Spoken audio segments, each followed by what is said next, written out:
Are you lost too, Are you mister? lost too, mister? A little girl, innocent question to the heartbroken Duke. What he did next changed everything. Edmund Ashford had abandoned hope, left stranded in the bitter reality of a broken heart. His world was empty, his future uncertain. But when a little girl with a basket of holly asked him, "Are you lost too, mister?" he didn't know it then, but everything was about to change. Hey, lovely. If you're enjoying this historic romantic tale, I'd be so grateful for a like or a subscribe. It helps me bring you more stories of love, longing, and history. And if you're up for it, tell me in the comments where you're watching from. I read every note, and it always brings a smile to my face. Chapter 1. The Wandering Heart. The grand railway station blazed with Christmas Eve splendor, a cathedral of iron and glass transformed into something almost magical. Train bells clanged in rhythmic chaos, while children's laughter echoed off the vaulted ceilings, their voices bright with anticipation. The warm, nostalgic scent of roasted chestnuts drifted from street vendors' carts stationed near the main entrance, mingling with the sharper smells of coal smoke and the metallic tang of steam that hissed from idling locomotives. Red and green ribbons adorned every iron archway, twisted into elaborate bows that caught the gaslight and seemed to glow. Near the central platform, a group of carolers in matching scarves lifted their voices in harmony, their rendition of "Hark, the herald angels sing," rising above the general din. Families embraced near the platforms, reuniting after long separations or departing for holiday visits. Porters hauled leather trunks decorated with sprigs of holly, their breath forming white clouds in the cold air that swept in each time the great brass doors swung open. Everything shimmered with festive promise, the polished brass fittings gleaming like gold, the marble floors reflecting candlelight from the decorative sconces, the velvet coats and fur-trimmed cloaks of travelers swirling in a kaleidoscope of wealth and warmth. It was, by all accounts, a scene of pure Christmas joy. Duke Edmund Ashford stood apart from it all, a solitary figure beside a marble pillar, and felt absolutely nothing. He was a tall man in his early 30s, broad-shouldered and well-built, dressed in an expensive greatcoat of charcoal wool that spoke of wealth without ostentation. His dark hair was immaculately groomed, his strong jaw clean-shaven, his gloved hands clasped behind his back in a posture that might have suggested aristocratic bearing, if not for the defeated slump of his shoulders. Fine clothing marked him as nobility, the cut of his coat, the quality of his boots, the signet ring just visible beneath his glove, but his posture spoke of something else entirely. Defeat, hollowness, a man occupying space without truly inhabiting it. His grey eyes, once bright with intelligence and humor, now held only a dull flatness as they tracked the movements around him with detached observation. A family of 4 hurried past, the father carrying a small girl on his shoulders while the mother herded 2 boys toward their platform. The girl shrieked with delight, waving a wooden toy horse. Edmund watched them disappear into the crowd. All this joy, he thought, his internal voice sharp with cynicism. All this performance. And for what? So they can return to their ordinary lives and ordinary disappointments, having pretended for one day that love conquers all. The bitterness of his thoughts didn't escape him. He'd once been different, hopeful, even. He'd once believed in the things these people celebrated. Love, family, the promise of a shared future. That man felt like a stranger now, someone Edmund had been in another lifetime. 3 months. It had been 3 months since Lady Victoria Hawke had sent him the letter that shattered everything he'd believed about his life. Not even a face-to-face conversation, not even the courtesy of meeting him to end their engagement properly. Just a letter, delivered by her lady's maid to his London residence while he'd been at Parliament. He could still recite it from memory, though he'd long since burned the physical evidence of his humiliation. Dearest Edmund, it had begun. The audacity of that endearment still stung. I write to you with news that I fear will distress you, though I hope upon reflection you will come to see the wisdom in my decision. I have accepted Lord Pemberton's proposal of marriage. You must understand, Edmund, that affection alone cannot sustain a life of the quality I require. Lord Pemberton can offer me security that transcends sentiment. His position, his connections, his wealth, these are not trivial considerations for a woman of sense. I hope you will not think too harshly of me. We would not have been happy in the long term. This is better for us both. I wish you every happiness in your future. Yours in friendship, Victoria. Affection alone, security that transcends sentiment. As if love were a luxury one, indulged only when all practical matters had been satisfied first. Edmund had believed she loved him. He'd been a complete fool. The memory rose unbidden, as it so often did. Last spring, in the gardens of Ashford Estate, the roses had been in full bloom, the air sweet with their perfume. He'd led Victoria down the gravel path to the fountain, the same fountain where his parents had become engaged a generation before, and there, on one knee, he'd offered her his grandmother's ring, a sapphire surrounded by diamonds, worth a fortune but valuable to him for entirely different reasons. "Victoria, you've made me believe in things I'd stopped hoping for. Will you marry me? Will you be my wife, my partner, my companion in all things?" She'd smiled such a beautiful smile, her blue eyes bright with what he'd interpreted as joy and accepted. They'd kissed beside the fountain while birds sang overhead, and the whole world seemed to align in perfect harmony. He'd been certain, absolutely certain, that they'd found something rare. Love without calculation, affection without agenda. Had it been genuine? Had any of it? Or had she been performing even then, weighing his proposal against other possibilities, waiting to see if something better materialized? The memory dissolved like smoke, leaving only ash and bitterness behind. Since the letter arrived in September, Edmund had withdrawn from everything that had once defined his life. He'd stopped attending social functions, claiming illness that no one truly believed but that protocol required them to accept. He'd abandoned his seat in Parliament, sending perfunctory excuses that grew increasingly threadbare. Most damningly, he'd ceased managing his estate, the ancient lands and properties that had been his family's responsibility for generations. Mr. Pemberton, his steward, no relation to Lord Pemberton, though the coincidence of names twisted like a knife, wrote increasingly desperate letters. Neglected drainage in the south fields, flooding, destroying winter wheat crops, tenant cottages with failing roofs, accounts overdue with suppliers who were beginning to question the Ashford family's creditworthiness. Each letter arrived at Edmund's London residence, and each one Edmund filed away unread after the first few lines. What was the point? He'd worked for years to improve his estate, to increase his fortune, to secure his position in society, all to make himself worthy of love, to prove he could provide the kind of life a woman deserved.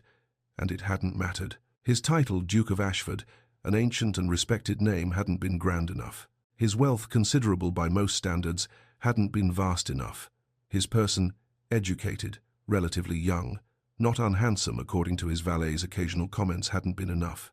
I hadn't been enough. So why continue pretending any of it mattered? Edmund wasn't sure what had drawn him to the railway station on Christmas Eve.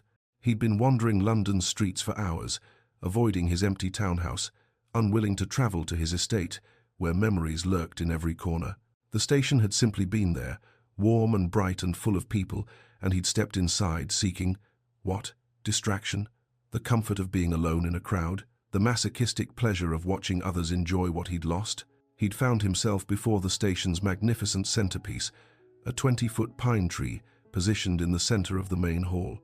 It was decorated with careful artistry, glass ornaments catching the light, strings of cranberries looping through the branches, real candles flickering in holders designed to prevent fires. At the top, a crystal star sparkled like captured starlight. Edmund stared at it, seeing nothing. The beauty registered intellectually, but failed to penetrate the numbness that had become his constant companion. Around him, families gathered for photographs, queuing patiently for the photographer who'd set up his equipment near the tree. A young couple stood beneath a lower branch, exchanging wrapped gifts with shy smiles. The woman opened hers, first a book, by the look of it, and her delighted laughter rang out as she kissed her sweetheart's cheek. An elderly man in a worn but respectable coat embraced his grandchildren as they threw themselves at him with the abandon of the very young, their voices high with excitement as they pulled him toward the platforms. Edmund observed it all with the detachment of someone watching a theatrical performance in a foreign language. He could see the movements, recognize the patterns of human affection and connection, but he could not grasp the meaning. It was as if he stood behind glass, separated from the warmth and life that surrounded him by an invisible but impenetrable barrier. I don't belong here, he thought, the realization settling over him with cold finality.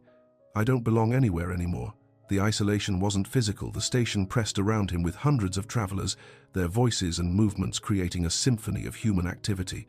But Edmund felt profoundly, utterly alone. more alone than he'd ever felt in his life. Even in the darkest days of his childhood, raised by parents who treated him more as an heir than a son, he'd had hope. He'd believed that somewhere, somehow, authentic connection existed and that he might find it. Victoria had stolen that hope, or perhaps she'd simply revealed the truth he'd been too naive to see, that in this world, everything was transactional. Love was a pleasant fiction, people told themselves, but in the end, security and status won. Always. Edmund turned away from the Christmas tree, from the joy he could no longer access, from the families and couples whose happiness felt like a personal rebuke. It was time to leave, to return to his empty townhouse, his cold rooms, his bitter solitude, to stop torturing himself with visions of what he'd never have. He'd taken perhaps 3 steps when a small voice cut through the noise of the station like a bell, clear and bright and impossibly innocent. "Are you lost too, mister?" Edmund went very still. The words seemed to hang in the air, as if the entire chaotic station had paused to hear them. Slowly, very slowly, he looked down. Standing before him was a little girl. Chapter 2. An innocent interruption. Standing before him was a little girl, perhaps 7 years old, with golden curls escaping from beneath a hand-knit cap of pale blue wool. Her eyes, impossibly bright, impossibly blue, held no judgment, no pity, only open curiosity as she gazed up at him. She wore a faded red ribbon in her hair, carefully tied in a bow that spoke of patient hands and mourning rituals. Her woolen dress was simple, a soft grey that had clearly been mended at the hem, with stitches so small and precise they were almost invisible. The dress was spotlessly clean despite its obvious age, pressed with care that transcended its humble origins. She clutched a small wicker basket filled with holly sprigs and scraps of ribbon red and green, some velvet, some satin, all clearly salvaged from larger projects. Her cheeks were pink from the cold, her small nose slightly red. Her mittens didn't match, one was dark blue, the other a lighter shade with a small repair at the thumb, and yet they'd been knit with obvious love, the stitches even and tight. Everything about her spoke of careful poverty and abundant love, a child who had little but was cherished beyond measure. Edmund's first instinct was dismissal. He opened his mouth to tell her he was fine, that she should return to her family, that he didn't require assistance from children in railway stations. The words formed on his tongue, polite and distant, the aristocratic deflection he'd perfected over years of unwanted social interactions. But something stopped him. Perhaps it was her complete lack of self-consciousness. She didn't fidget or look away, didn't shrink from his fine clothes or obvious wealth. She simply stood there, waiting for his answer, with the patient expectation of a child who believes adults will be honest with her. Perhaps it was the genuine concern in her expression, not performative sympathy or calculated kindness, but real worry for a stranger she perceived as struggling. Or perhaps it was simply that no one, not one single person, had asked him a direct, honest question in 3 months, not since Victoria's letter arrived. Everyone had either avoided him entirely or approached with careful platitudes that said nothing and meant less. "I suppose I am," Edmund heard himself say, his voice rougher than intended. "Lost, that is." Lily's face brightened with a smile that transformed her entirely. It was like watching sunrise break over a landscape, sudden, radiant, full of uncomplicated joy. "It's okay to be lost sometimes," she said with the casual wisdom of the very young, as if she'd just solved a complex philosophical problem.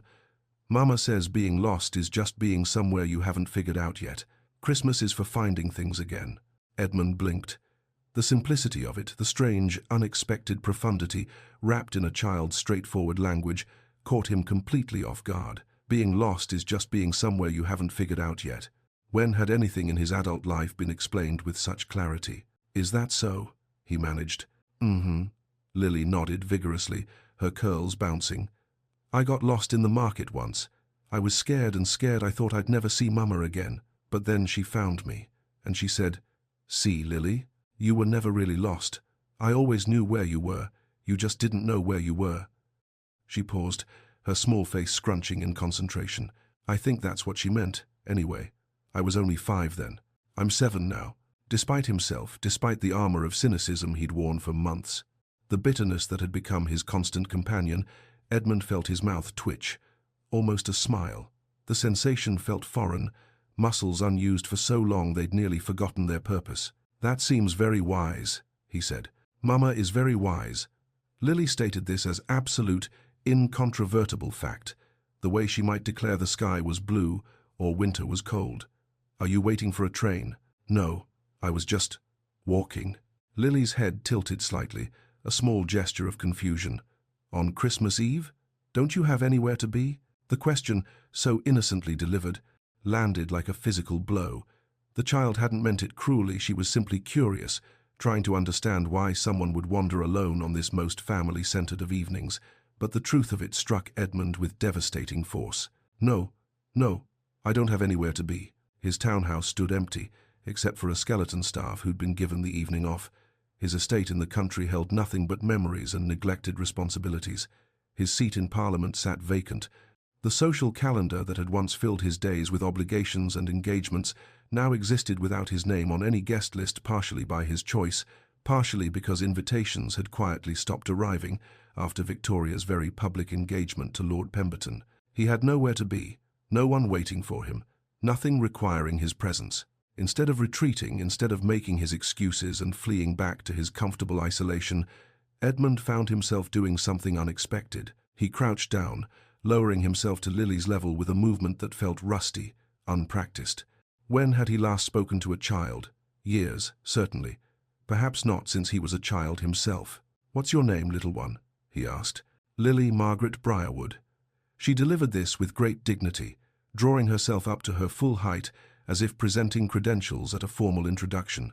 "What's yours?" Edmund considered lying, giving a false name to maintain distance, to keep this interaction contained and temporary. John Smith, William Brown, any common name that would let him remain anonymous. But something about her open face, her transparent honesty, made deception feel not just wrong but impossible, as if lying to this child would be a moral failure he couldn't quite bring himself to commit. "Edmund," he said. "Edmund Ashford." "That's a very fancy name," Lily observed. No judgment in her tone, just recognition of fact. "Are you fancy?" "Some people think so. But what do you think?" "What do I think?" The question hung in the air between them. Edmund realized, with a jolt of surprise, that no one had asked him that, not about anything meaningful, in longer than he could remember. "What do you think, Edmund? Not what does society expect, or what would be strategically advantageous, or what would best serve your interests. Just, what do you think?" "I think names are just sounds we make to identify ourselves," he said slowly, working through the thought as he spoke. "They don't tell you anything important about who a person really is." Lily considered this with the seriousness of a scholar contemplating a philosophical treatise. Her small brow furrowed slightly. "I think my name is perfect because Mama chose it. She says I'm named for the lily of the valley flowers that grew where she and Papa got married. They're small and white and smell like springtime." A shadow crossed her young face, brief, barely there, but Edmund caught it, the first crack in her cheerful composure. "Papa's gone now," she said quietly. "He left us 2 winters ago." The euphemism was clear. Edmund felt his chest tighten with unexpected empathy. "I'm sorry," he said, and meant it with a sincerity that surprised him. He knew loss, after all, different from hers. Certainly he'd lost a future rather than a past, a fantasy rather than reality, but loss nonetheless. "That must be very hard." "It's all right." Lily brightened again with the remarkable resilience of children, bouncing back from sadness with a speed adults could never manage. "Mama says he's watching over us and that he'd want us to be happy. We come to the station on Christmas Eve because Papa used to work here. We remember him here, with all the magic and the people and the trains going to wonderful places. He loved the trains. Mama says he knew every schedule by heart." Edmund felt something shift in his chest, a small movement, like ice beginning to crack. This child had lost her father. She lived in obvious poverty, wore mended clothes and mismatched mittens, and yet she stood in a railway station on Christmas Eve, smiling, sharing her basket of salvaged ribbons, speaking of her loss with gentle acceptance rather than bitter complaint. What right did he have to his misery? Lily shifted her basket to one arm and reached out, taking Edmund's gloved hand with her small, mitten-covered one. The gesture was so trusting, so utterly unguarded, that Edmund's throat tightened unexpectedly. When had anyone last touched him with such uncomplicated affection? Even Victoria's touches had been measured, appropriate, always conscious of propriety and observation. "You should come with me and Mama," Lily said, looking up at him with absolute confidence in his acceptance. "We're having Christmas here at the station. It's not fancy, she used his word with a little conspiratorial smile, as if they were sharing a private joke. But we have biscuits Mama baked, and Mr. Chester the porter brings tea, and Mrs. Davies tells stories about olden times, and it's warm and nice. You don't have to be lost anymore. Edmund should refuse. Every instinct of propriety, every lesson of his upbringing, every rule of his social class demanded he refuse. He should thank her politely, perhaps press a coin into her hand for her kindness, extract himself from this bizarre encounter, and return to his estate where he belonged. This child, this situation, it was absurd. He was a duke of the realm, standing in a railway station being invited to a gathering of, what, exactly? Working-class families? Servants and labourers? People who earned their living with their hands rather than inherited it through bloodlines. It wasn't his world. It had never been his world. But then again, his world had given him Victoria. His world had given him calculation, masked as love, ambition, dressed up as devotion, security valued above sentiment. His world had left him standing alone on Christmas Eve, hollow and bitter, and so profoundly isolated he could barely remember what genuine human warmth felt like.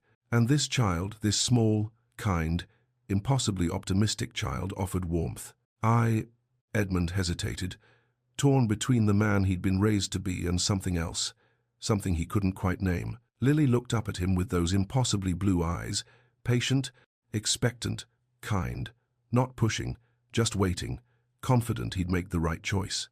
I would like that very much, Edmund heard himself say. Lily's smile could have lit the entire station. She didn't drop his hand. Instead, she began leading him through the crowded hall, chattering as she walked, weaving between travellers with the confidence of someone who knew every corner, every passage, every hidden space of this place. That's Mr. Williams. He works the ticket counter on the west side. He always saves the torn tickets for me so I can make paper chains for decorating. And there's Mrs. Chen. She sells flowers near the main entrance, but on Christmas Eve she gives them away to people who look sad. She says flowers are medicine for the heart. And that's, Mr. Chester. A porter in his 50s approached, his weathered face split by a genuine smile. His uniform was worn but clean, and he moved with the economy of motion that came from years of physical labor. He tipped his cap when he saw Lily. Miss Lily. Merry Christmas, little one. Merry Christmas, Mr. Chester. Lily practically bounced with excitement. This is Edmund. He's lost, but he's coming to our Christmas. Mr. Chester's eyes flickered over Edmund's expensive coat, his fine leather gloves, his polished boots. Edmund saw the assessment happening, working man evaluating nobleman, calculating the gulf between their stations, deciding how to respond. But Mr. Chester's smile didn't fade or become servile. It remained genuine, warm. Always room for one more, miss, he said. Your ma's by the little tree, sweetheart. She'll be glad to see you. As they continued walking, Edmund noticed how people responded to Lily. Smiles and warm greetings wherever she went. A woman selling sweets pressed a candy cane into her free hand, waving away payment. A gentleman in a conductor's uniform ruffled her hair affectionately. The ticket collector at one of the platform gates called out a Christmas blessing. This child was beloved here, not for what she had, which was clearly very little, but for who she was, for her kindness, her cheer, her generous spirit that offered ribbons and holly to anyone who wanted them. It was something Edmund had once taken for granted in his own sphere. People smiled at dukes. They deferred, they flattered, they sought favor. But when had someone last smiled at him simply because his presence brought them joy? He couldn't remember. They turned a corner, away from the grand central hall with its magnificent tree and its crowds of fashionable travelers. Here, in a quieter section near a service corridor, the station showed a different face. The decorations were simpler, the crowds thinner, the gaslight dimmer, and here, positioned against a wall, sat a smaller tree, perhaps 6 feet tall, modestly decorated with paper chains, dried orange slices, and the scraps of ribbon Lily had clearly been collecting. Beside it, arranging a threadbare blanket on the cold floor, was a woman. She looked up at their approach, and Edmund's breath caught, not because she was beautiful, though she was, in an understated way that had nothing to do with fashion or artifice. Her beauty was quiet, earned through character rather than granted by features. She wore a simple grey dress, well made but worn, with a knit shawl around her shoulders. Her brown hair was pulled back in a practical bun, a few wisps escaping to frame her face. But it was her eyes that stopped him. Soft brown eyes that held the same quality he'd seen in Lily's: openness, warmth, and something else, something deeper. Recognition, as if she knew exactly what it meant to be lost, as if she'd been lost herself and found her way back. Chapter 3. The Gathering. "Mama, Mama, I found someone who's lost, just like I said I would." The woman rose gracefully despite the awkwardness of getting up from the floor, smoothing her grey dress with hands that moved with unconscious elegance. She was perhaps in her late 20s, though the lines around her eyes suggested experience beyond her years. Her dress was simple but well made, the kind of garment that spoke of skill and care in its construction, likely made by her own hands, Edmund thought. A knit shawl in soft cream wool draped around her shoulders, hand-worked with a delicate pattern. Her brown hair was pulled back in a practical bun, though a few wisps had escaped to frame her face, softening the severity of the style. She had the kind of beauty that came from character rather than features, nothing dramatically striking about her, but something in her expression, her posture, that spoke of quiet strength. The kind of woman you might pass on the street without noticing, but who, once seen, became impossible to forget. "Lily, darling, you can't just—" She stopped mid-sentence as she took in Edmund, her eyes widening slightly as she registered his obvious wealth. His coat alone probably cost more than she earned in 6 months. A faint flush touched her cheeks, embarrassment coloring her pale skin. "I'm so sorry, sir. My daughter is enthusiastically friendly." "Please don't apologize," Edmund said, surprising himself with his quickness to defend Lily. "She's been nothing but kind." "Remarkably so. He said he's lost, Mama, and I said he could have Christmas with us, and he said yes." Lily beamed up at her mother, bouncing slightly on her toes with excitement. "His name is Edmund, and it's very fancy." The woman, Catherine, he would soon learn, pressed a hand to her forehead, clearly mortified by her daughter's boldness. "Sir, you're under no obligation. I'm sure you have family waiting, somewhere you need to be, and Lily shouldn't have presumed—" "I don't," Edmund interrupted quietly, the admission easier the second time. "I don't have anywhere to be, and if the invitation stands, I'd be honored to join you." Catherine's hand lowered slowly. Their eyes met, and Edmund felt something pass between them, understanding, perhaps, the recognition of shared loneliness. She saw something in him, he realized, that she recognized in herself, the particular isolation that came not from being alone, but from being alone in ways that mattered. "Catherine Briarwood," she said softly, extending her hand with a gesture that was neither servile nor presumptuous, simply courteous. "And you've met my daughter, Lily." "Edmund Ashford." He took her hand, noting even through his glove how different it felt from Victoria's had been. Work, roughened, warm, capable, honest hands. "Thank you for your kindness." "I'm not sure bringing you to sit on a cold floor constitutes kindness," Catherine said with a slight smile, "but you're welcome nonetheless." The corner Catherine had claimed was humble but thoughtfully arranged. The small tree stood in a wooden bucket filled with sand, its branches decorated with obvious love if little expense. Paper chains looped through the greenery. Mr. William's torn tickets, Edmund realized, carefully cut and glued into rings of red and white. Dried orange slices strung on thread caught what little light reached this quieter section, their edges curled and translucent. Scraps of ribbon, velvet and satin, red and green and gold, had been tied into bows and distributed throughout the branches. At the top, a paper angel gazed down with a slightly crooked halo, clearly made by Lily's careful hands. A worn wool blanket in faded blue served as their floor, protecting them from the cold marble. Several mismatched cushions had been arranged in a rough circle, some embroidered, some plain, all showing signs of extensive use. A small spirit lamp, its flame barely visible, heated a battered copper kettle that steamed gently. Beside it sat a dented tin that presumably held Catherine's biscuits, and several chipped cups waited to be filled. As Edmund stood awkwardly, unsure of the protocol for sitting on the floor at a railway station, a situation his upbringing had never prepared him for, other people began to arrive. An elderly woman with sharp, intelligent eyes and a warm smile approached first, moving with the careful deliberation of someone managing arthritic joints. "Mrs. Davies, retired schoolteacher," Catherine introduced, rising to help the woman settle onto a cushion. "She tells the best stories. Mrs. Davies, this is Mr. Edmund Ashford." "A pleasure," Mrs. Davies said, her voice carrying the clear diction of someone who'd spent decades teaching children to speak properly. "Any friend of Miss Lily's is welcome here." A young couple followed, the woman visibly pregnant, her hand resting protectively on her rounded belly. "Tom and Sarah Fletcher," Catherine said. "Tom works the night shift on the platforms." Tom, a solid young man with kind eyes, nodded respectfully. "Sir, good of you to join us." Mr. Chester, the porter Edmund had met earlier, arrived next, settling onto a cushion with a groan of relief. "These old bones appreciate a rest," he said, accepting a cup of tea from Catherine with grateful hands. Finally, two children appeared, siblings by their matching dark hair and similar features, perhaps 9 and 11. "The Walsh children," Catherine said gently. "Martin and Annie. Their mother works at the textile factory tonight. They spend Christmas Eve with us." Edmund lowered himself onto one of the cushions, feeling absurdly out of place. His coat alone probably cost more than everyone here earned in a month combined.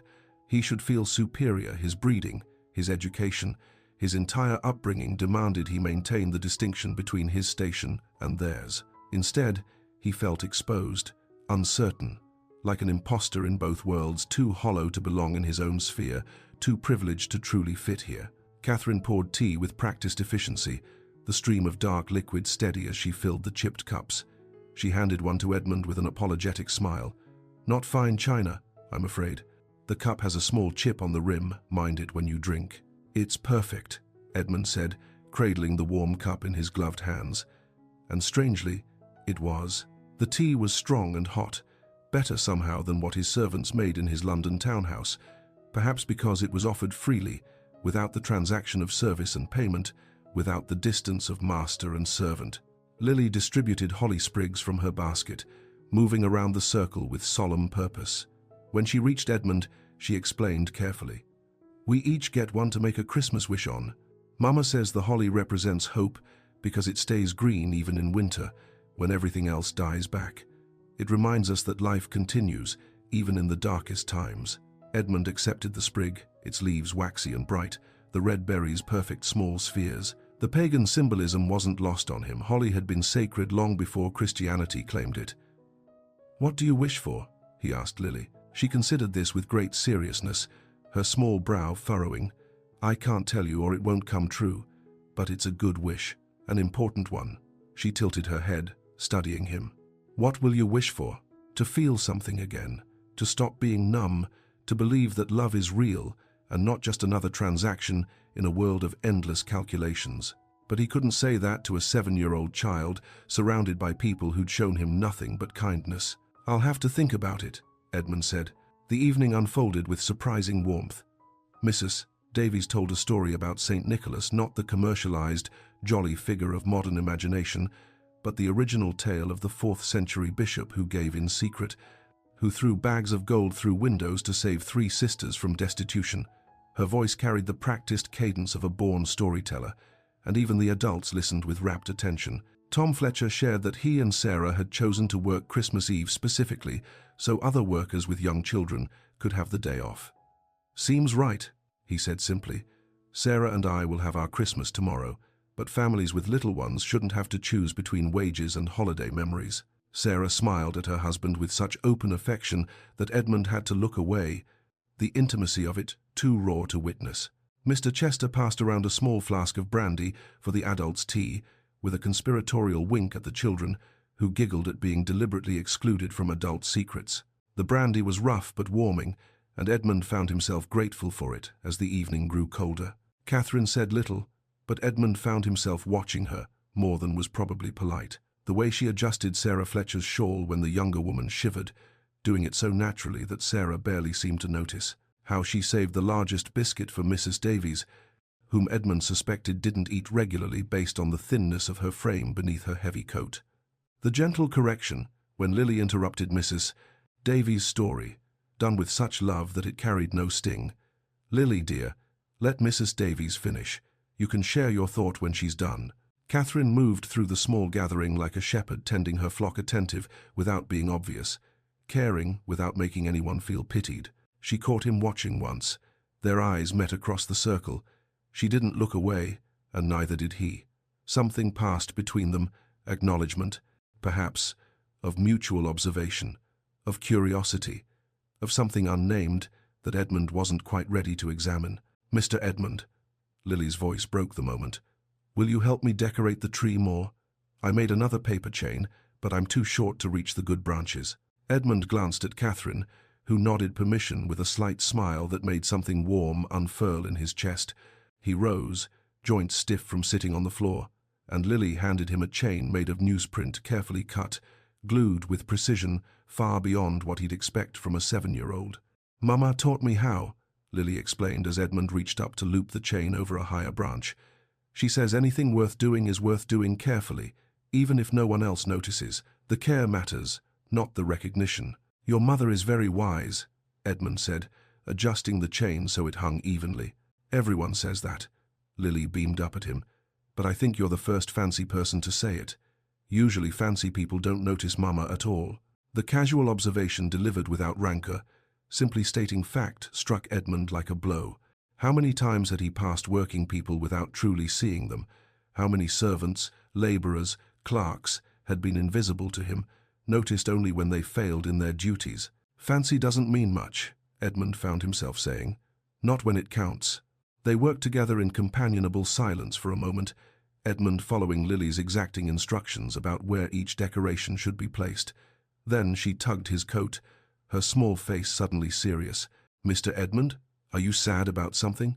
The question was so direct, so innocent, that Edmund had no prepared deflection, no aristocratic evasion ready. "Yes," he said simply. "I am. It's okay to be sad. Mama was sad for a long time after Papa left us. Sometimes she still is, late at night when she thinks I'm asleep. But she says, sadness is just love with nowhere to go." Lily paused, considering her own words. "Maybe you need to find somewhere for your love to go." Edmund's throat tightened, out of the mouths of babes. When he returned to the circle, Catherine was alone. The others had moved away to admire the tree, to refill their tea, to give the widow and the stranger a moment of privacy that Edmund suspected Catherine had orchestrated. "You're good with her," Catherine said quietly, her eyes on Lily as the child showed Annie Walsh how to make a paper star. "Not everyone knows how to talk to children. Really talk to them, I mean, not down to them." "She makes it easy," Edmund replied, settling back onto his cushion.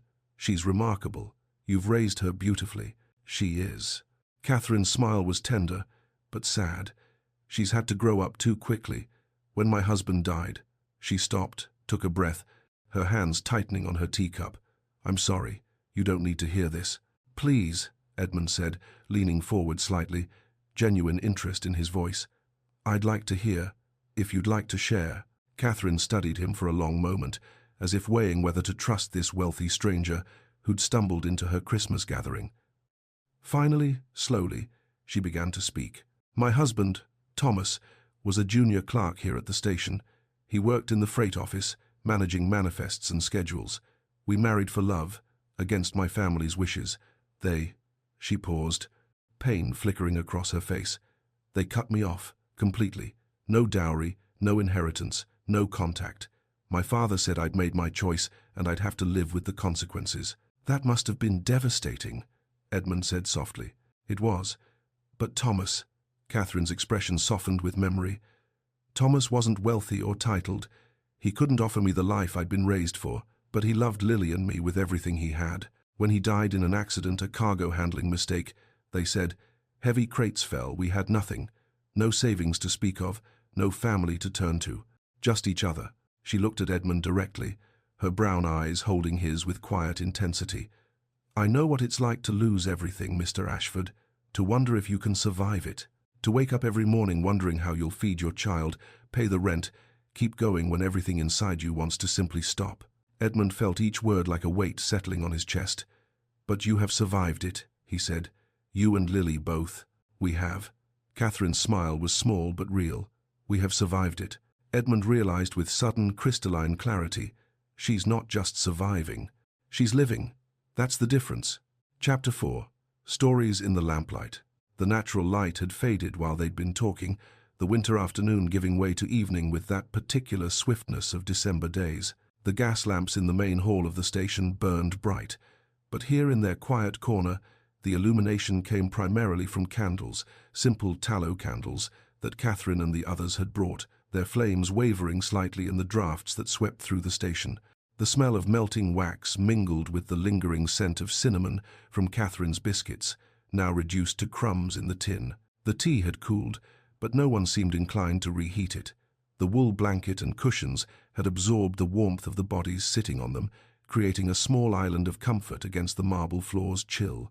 Around them, the sounds of the station had changed. Fewer arrivals now, more departures as families rushed to catch their trains home for Christmas. The voices had a different quality, softer somehow, tired children being carried by weary parents. Edmund realized with surprise that he'd been here for over 2 hours, 2.5 perhaps, the longest social interaction he'd had since September that hadn't left him feeling hollow and performative. The others had drawn away with tactful distance. Mrs. Davies had taken the children to watch the trains on a nearby platform. Mr. Chester had returned to his duties, and the Fletchers had departed for Tom's shift. The space felt suddenly intimate, just Edmund and Catherine sitting across from each other in the candlelight, with only Lily nearby, drowsing against a cushion with the contentment of a well-loved child. Edmund found himself speaking more freely than he had in months. Not about Victoria, something in him resisted naming her yet, as if speaking of her would give her power over this moment, but about other things, true things. "People see the title," he said, staring into his now cold tea as if it held answers. "The Duke of Ashford. They see the estate, the seat in Parliament, the invitations to royal functions, the position I hold in society." He paused, searching for words. "But they don't see the man. Or perhaps they do see him, and simply don't find him as interesting as what he represents, what he can provide, what advantage he might offer." Catherine listened without interrupting, her expression thoughtful in the flickering candlelight. Her face, softened by the warm glow, looked younger somehow, or perhaps just less guarded than it had been when he'd first arrived. "That must be terribly lonely," she said quietly. "Is that pity I hear, Mrs. Briarwood?" Edmund tried for lightness, but the words came out wrong, defensive, sharp. He winced at his own tone. "No." Her answer was firm, immediate, leaving no room for misinterpretation. "Recognition. Loneliness doesn't discriminate by class, Your Grace. You can be lonely in a ballroom full of people, or in a railway station corner with no one at all. Sometimes I think the loneliness is worse when you're surrounded by others who only see what you can give them, not who you are."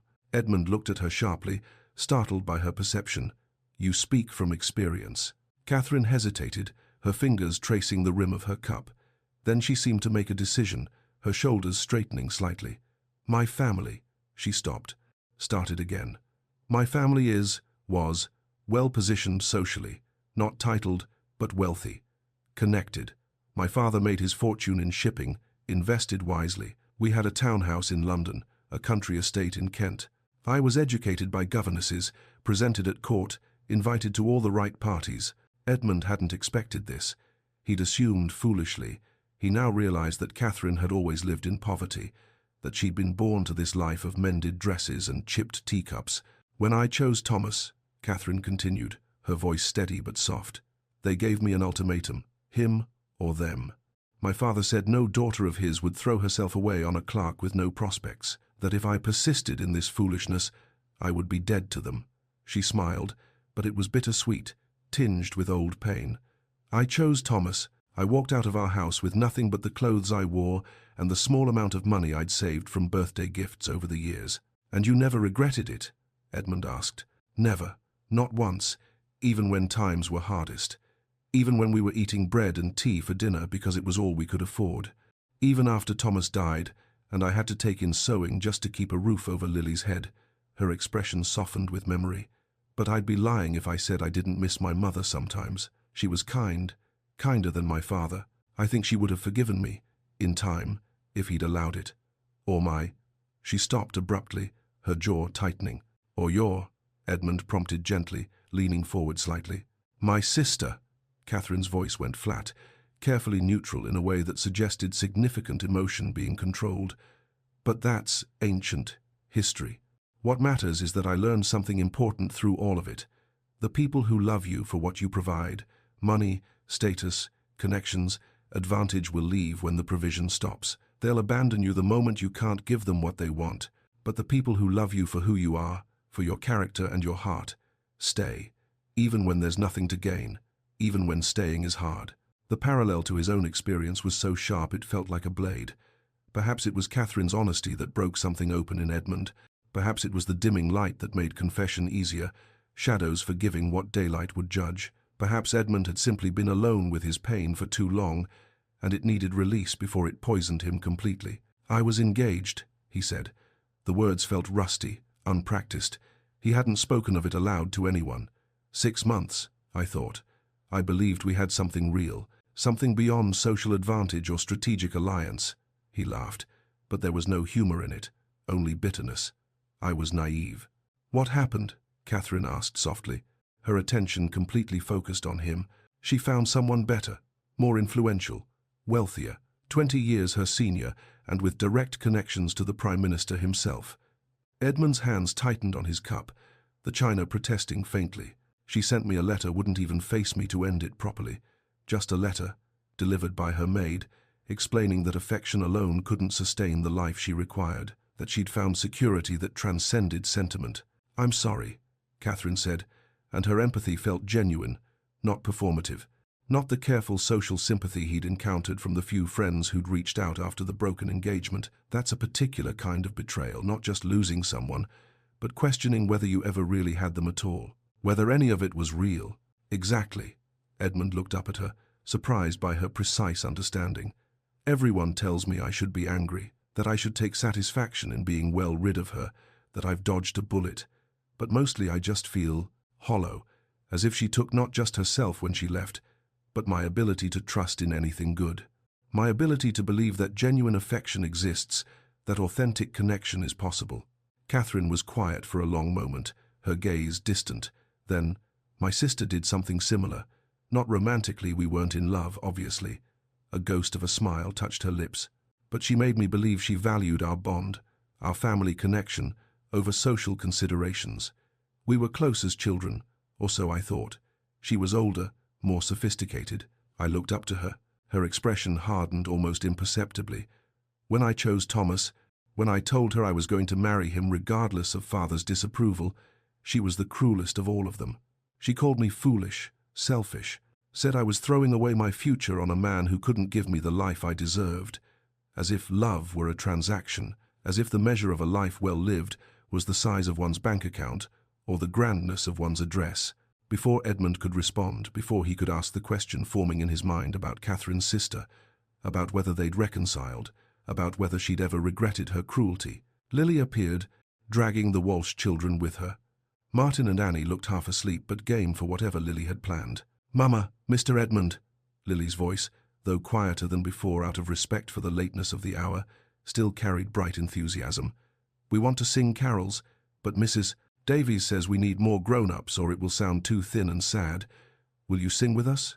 Catherine glanced at Edmund, amusement dancing in her eyes, the heavy emotion of their conversation lifting slightly. "Can you carry a tune, Your Grace?" "Tolerably," Edmund said, rising and offering Catherine his hand to help her up. She took it without hesitation, and for a moment their hands remained clasped longer than strictly necessary, warm even through the barrier of his glove and her work-roughened skin. The ragtag group gathered around the small tree, Lily, the Walsh children, Mrs. Davies returning from the platform, even Mr. Chester stopping by again on his rounds. Someone started, "Silent Night, Mrs. Davies," her clear voice leading them through the German first, then the English translation. The voices were untrained, imperfect, some off-key, but sincere in a way that professional carolers could never quite achieve.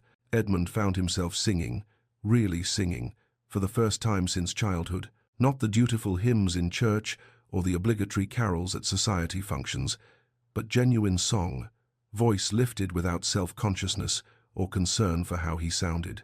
He glanced at Catherine. She was watching Lily, her expression so full of love it almost hurt to witness pure, uncomplicated maternal devotion. This is what Victoria never understood, Edmund realized with sudden clarity.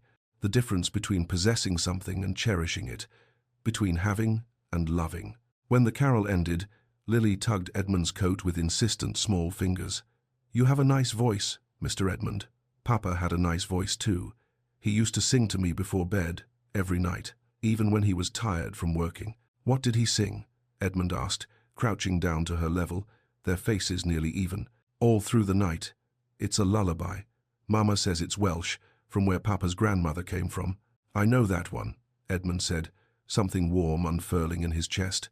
My mother sang it to me when I was small, before she died, before he was sent to boarding school, before his childhood ended.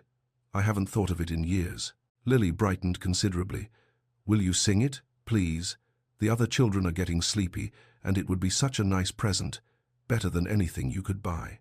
Edmund looked to Catherine, who nodded permission, though her eyes glistened suspiciously in the candlelight. He began to sing softly, the Welsh lullaby his mother had loved. His voice was unpracticed but true, the melody coming back to him across decades with surprising ease.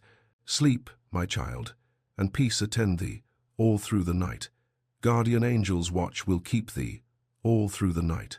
Soft, the drowsy hours are creeping, hill and vale in slumber sleeping, I my loving vigil keeping, all through the night. Around him, the station seemed to grow quieter, as if even the travellers paused in their hurrying to listen. Lily leaned against her mother, her small body going slack with contentment, the Walsh children curled up on the blanket, their eyes drooping. Even Mrs. Davies closed her eyes, swaying slightly to the rhythm. When Edmund finished, there was a moment of perfect silence, sacred somehow. That was beautiful, Catherine whispered, her voice thick.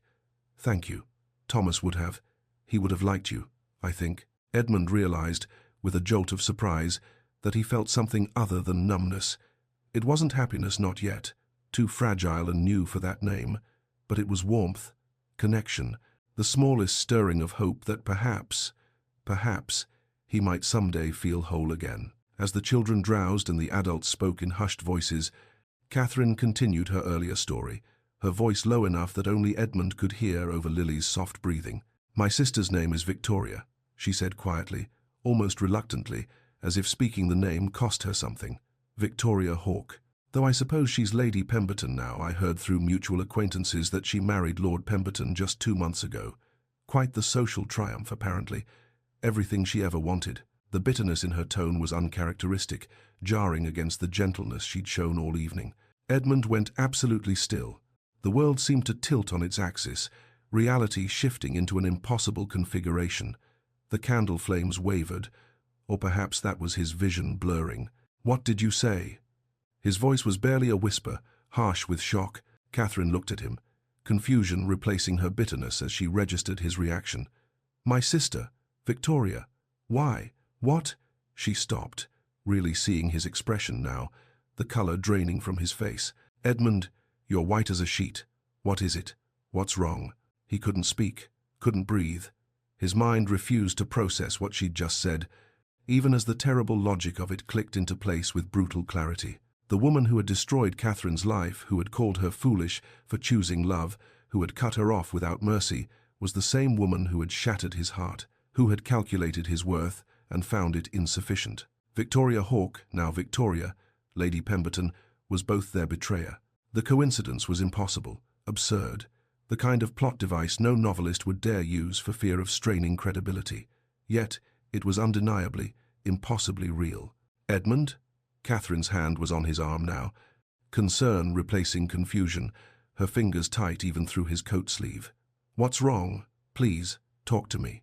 Victoria Hawke, he managed, forcing the words past the constriction in his throat. Lady Victoria Hawke. She's the woman who... He couldn't finish, couldn't say the words. Catherine's eyes widened as understanding dawned, horror and disbelief warring in her expression. Her hand flew to her mouth. No, that's not it, can't be. She stood abruptly, her movement sharp and uncoordinated. Edmund, was she your fiancé? Victoria was your fiancé? He nodded mutely, unable to trust his voice. For a long moment, they simply stared at each other, two people connected by the most unlikely, most painful thread imaginable, mutual betrayal by the same woman. I can't. Catherine's agitation was clear in every line of her body, her usual composure cracking. This is too much of a coincidence. It's impossible. There must be some mistake. Yet here we are, Edmund said quietly, finding his voice at last. Here we are. Lily stirred in her sleep, murmuring something indistinct.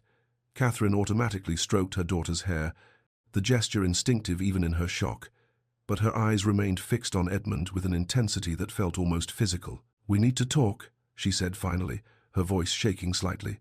"Properly, not here, not now, with Lily sleeping and people around," and she took a shaky breath, visibly trying to compose herself. "Tomorrow, Christmas morning. Would you come to our flat? It's not much, barely 2 rooms, but we can speak freely there. I need to understand." "Yes," Edmund interrupted. "Yes, I'll be there. Whatever address you give me, I'll be there." Catherine nodded jerkily, already reaching into her small reticule for a scrap of paper and a stub of pencil. Her hands trembled as she wrote. Chapter 5. Christmas Morning Unveiled.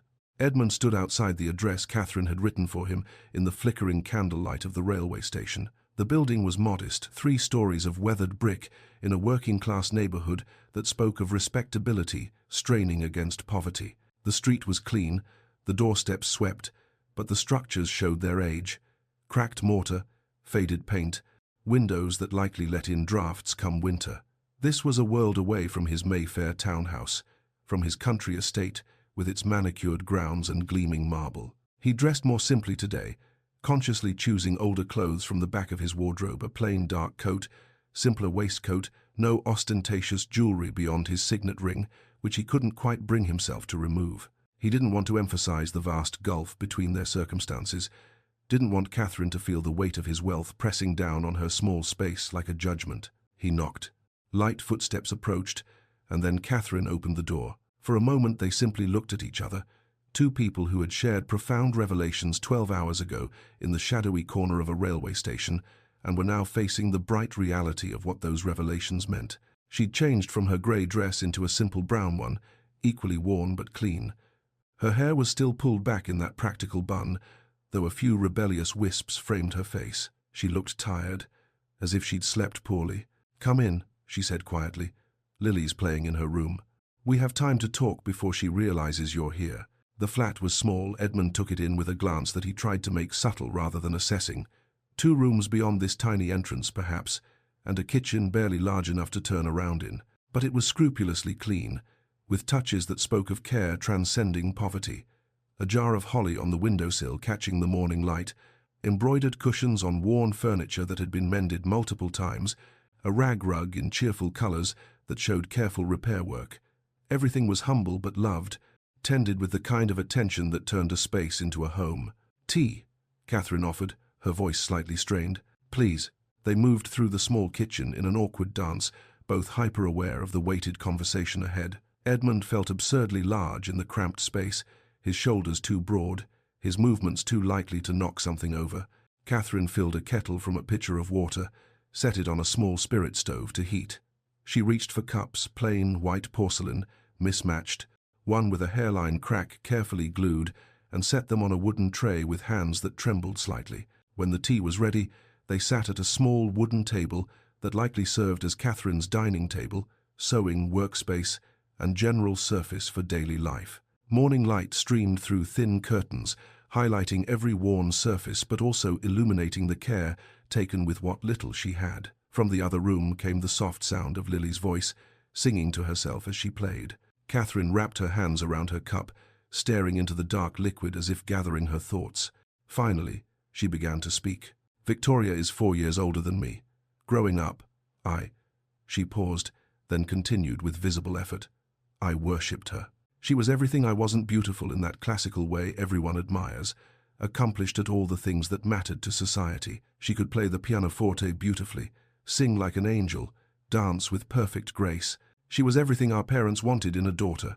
Edmund listened without interrupting, beginning to understand the woman who had hurt them both through the eyes of someone who'd known her longest.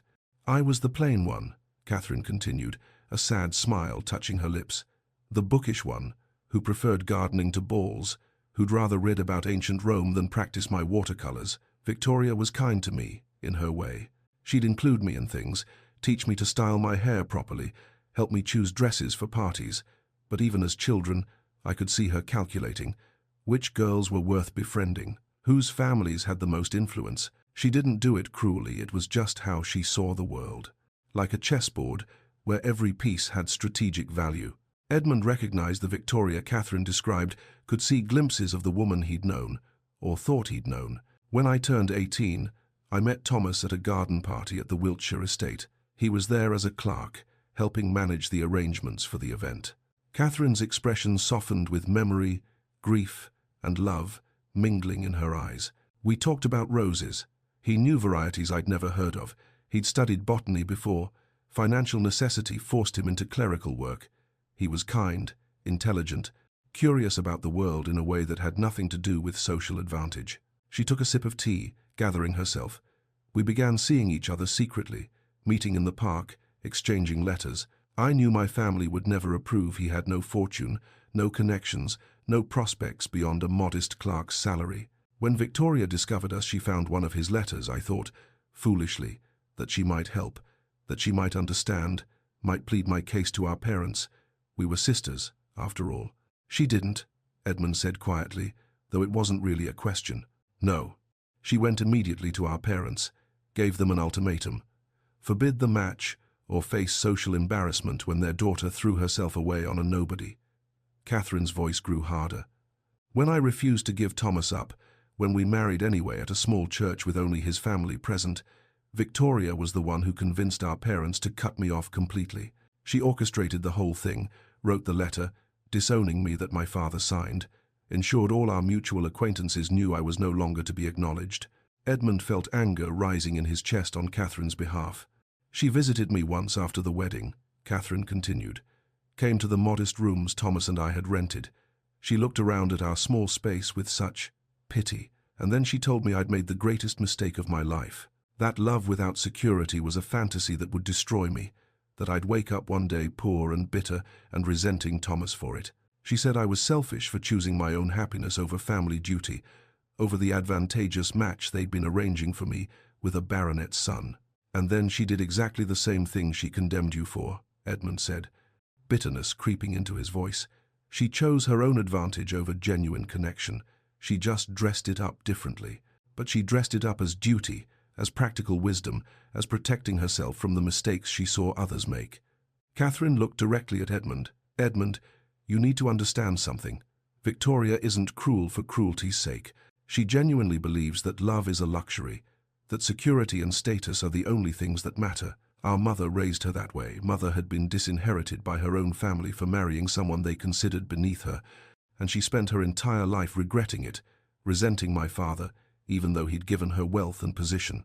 She raised Victoria to never make the same mistake. Edmund found himself sharing everything in return, not just the bare facts he'd mentioned the night before, but the emotions that had nearly destroyed him. How Victoria had seemed different with him, warmer, more genuine than the calculating woman Catherine described. The small moments that had made him believe, the way she'd laughed at his jokes, really laughed as if delighted, rather than performing social nicety.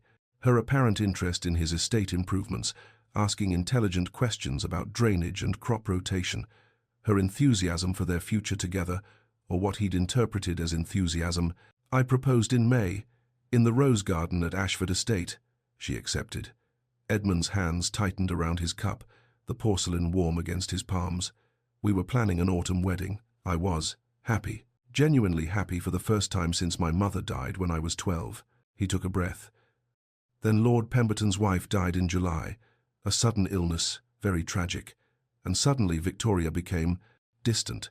She was always too busy to visit, always had another engagement, another prior commitment.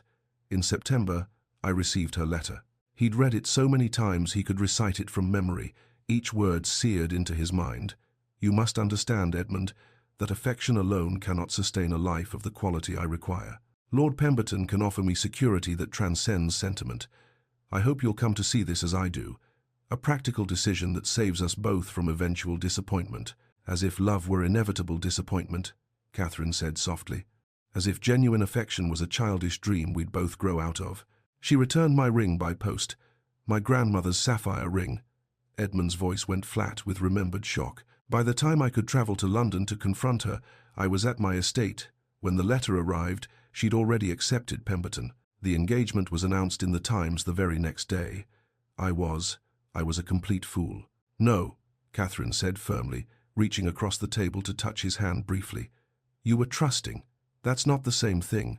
You believed someone you loved was being honest with you. That's not foolishness, Edmund. That's faith. It's just that your faith was misplaced." They sat in silence for a moment, two people connected by the unique pain of being betrayed by the same person in different ways. Then Catherine sighed, a sound full of complicated emotions. "I should hate her," she said quietly. "Sometimes I do. I lie awake at night and imagine confronting her, telling her exactly what her cruelty cost me and Lily. But Edmund, she's also my sister, the girl who taught me to braid my hair when I was 5, who read to me when I was sick with scarlet fever and everyone thought I might die, who wasn't always calculating and cold." Catherine's eyes glistened with unshed tears. "Our father was obsessed with social position. It consumed him, defined every decision he made. And our mother, as I said, had been disinherited by her family for what they considered a poor match. She never forgave herself for it, never let us forget the lesson. They raised Victoria to believe that security was everything, that love was a trap that destroyed women's futures, that we had to protect ourselves because no one else would." Edmund considered this, turning it over in his mind. "You had the same upbringing. You made a different choice. I had Thomas, someone who showed me what genuine love looked like, who proved that affection and security weren't mutually exclusive." Catherine's smile was sad. Victoria never had that. Every suitor she's ever had wanted her for her beauty, or her connections, or her dowry. No one has ever wanted her for herself, or if they did, she couldn't see it past the conditioning of our childhood. "Are you defending her?" Edmund asked, not accusingly, but genuinely curious about how Catherine could maintain such nuance about someone who'd hurt her so deeply. "No. What she did to both of us was wrong. The cruelty of cutting me off, the callousness of breaking your heart, those were choices she made, and she's responsible for them."